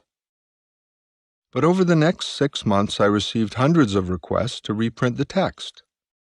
A chunk of it was even entered into the congressional record by Senator Bob Kerrey of Nebraska. The Psychopathic School, the key essay in this book, deals with a number of pathological patterns I'd noticed in school children over the years, in rich kids as well as in poor. My speech's rapid dissemination all over the land, by word of mouth and small journal, quickly led to requests for an explanation of what specific mechanisms might account for these pathologies. It was a worthy challenge that took 18 months of wrestling with myself to answer. Just in time for the ceremony in Albany naming me New York State Teacher of the Year for 1991, I began to see clearly my own role in the crime. Thus, parts of the 7-lesson school teacher comprised my acceptance speech before the State Commissioner of Education. And so, that one, too, was reprinted in hundreds of journals, op-ed pages, and homeschool magazines. Both of these talks were finished at the last minute, cost me a groaning to write, and did not arise from any process of ratiocination that I had been familiar with. They emerged from my fingertips in the wee hours of the morning, surprising me as much as they did my audience. Giving these speeches, and there were others, each a chapter in this book, led directly to another phenomenon, which challenged some of my most dearly held assumptions. There was an outpouring of invitations to speak to groups so diverse that, had they been assembled together in one room, they surely would have killed one another. Suffice it to say that in short order, a fellow from Monongahela, Pennsylvania, who had spent most of his adult life speaking to 13-year-old children, found himself speaking in the Western White House, in the old Senate office building, to the Cato Institute, the Nashville Center for the Arts, the Nassau Space Center's Engineers Colloquium, Apple Computers, the Eagle Forum, the United Technologies Corporation, and the Farm Commune, as well as before government bureaus in Singapore, Kuala Lumpur, Bogota, and elsewhere. Enough places to account for 1.5 million miles of travel in the past 10 years. Although I altered the rhetorical clothing to fit the various audiences and situations, my core message was and remains that forced institutional schooling is absolutely unreformable because it is already an unqualified success. It does brilliantly precisely what it was originally designed to do. That is, to be the educational component of a centralized mass production economy directed from a handful of command centers. Such an economy has desperate needs. In order to work, it requires a particular kind of human resource, specifically one driven to define itself by purchasing things, by owning stuff, by evaluating everything from the perspective of comfort, physical security, and status. Schools are a great mechanism to condition the onrushing generations to accept total management, to impose a kind of lifelong childishness on most of us in the interests of scientific management. Efficient management requires incomplete people to manage, because whole people, or those who aspire to wholeness, reject extended tutelage. It's impossible to grow up under total management, whether that's total quality management or any other version. Centralized mass production economies, however, can demand no less than this if they are to survive. The piece Green Monongahela, like the others, was written in response to my auditor's constant questions about who I was and how I'd come to think this way. It has a hidden agenda that I'm now prepared to expose. I wanted to show all the people who bore scars from their upbringing that experts of various stripes spin theories of lifelong limitation about, that social science is mostly hooey, and dangerous hooey at that. It exists to justify pseudoscientifically the multiple subordinations which modern management imposes on the managed. If I could demonstrate through my own example that I turned out okay, even though I sprang from a family of eccentric geniuses who fought one another tooth and nail on a daily basis, that I became independent, self-reliant, civil, and reasonably principled, even though, had the authorities known some of the events which transpired behind our doors, we would have been in deep trouble, I might become a mirror in which others could see their own stories reflected and affirmed. By my own example, I hope to become a living refutation to the cult of anointed expertise which has poisoned every aspect of our liberties. Time we were done with this thing.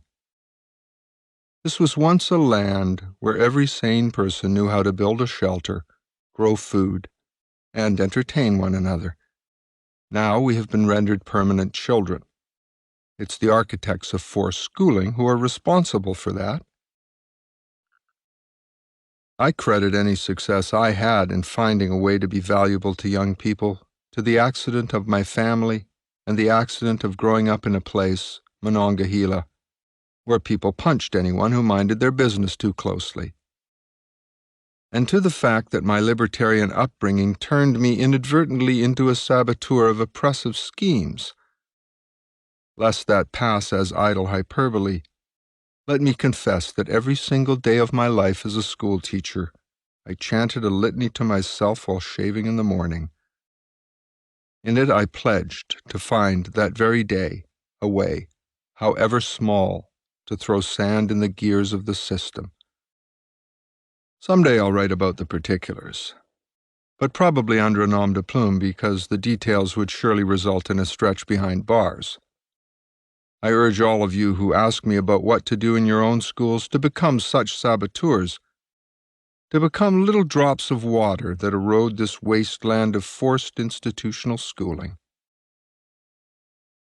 The last two essays in the book, We Need Less School, Not More, and The Congregational Principle, represent my attempts to find the broad outlines of a solution to the problem of modern schooling.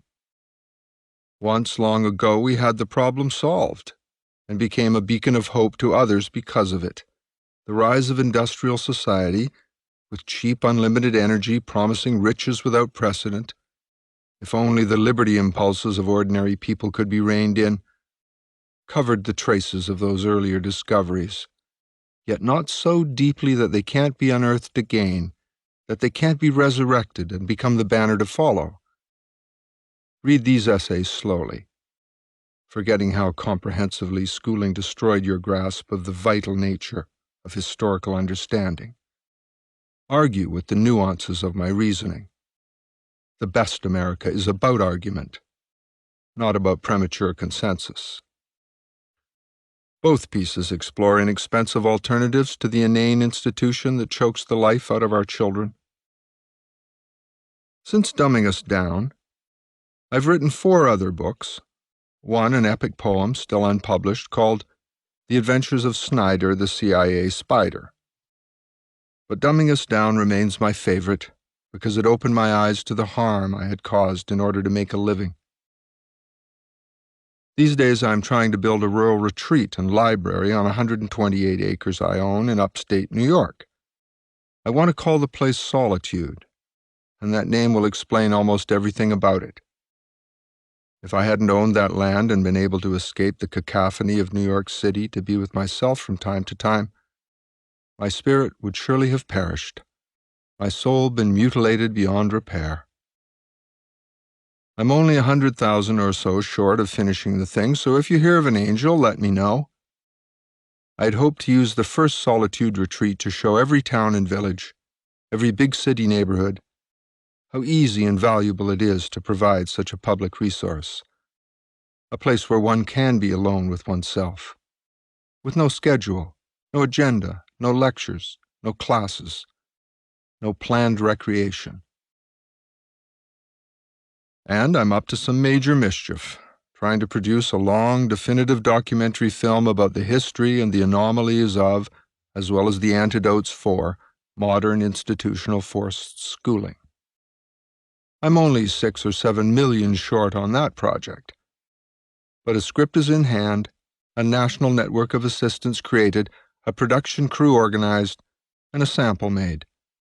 If you think of Ken Burns' Civil War, you'll get an idea of the scope of the project.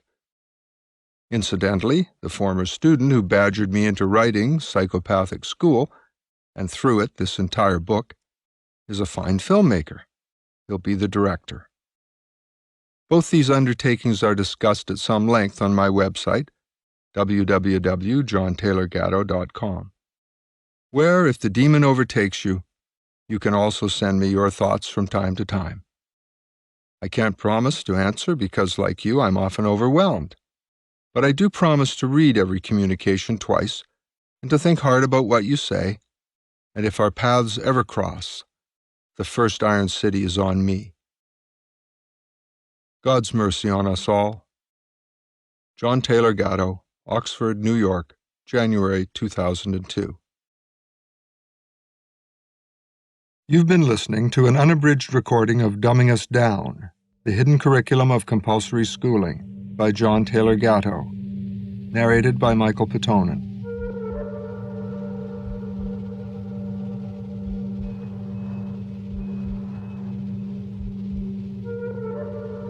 Truth, audiobooks for the people.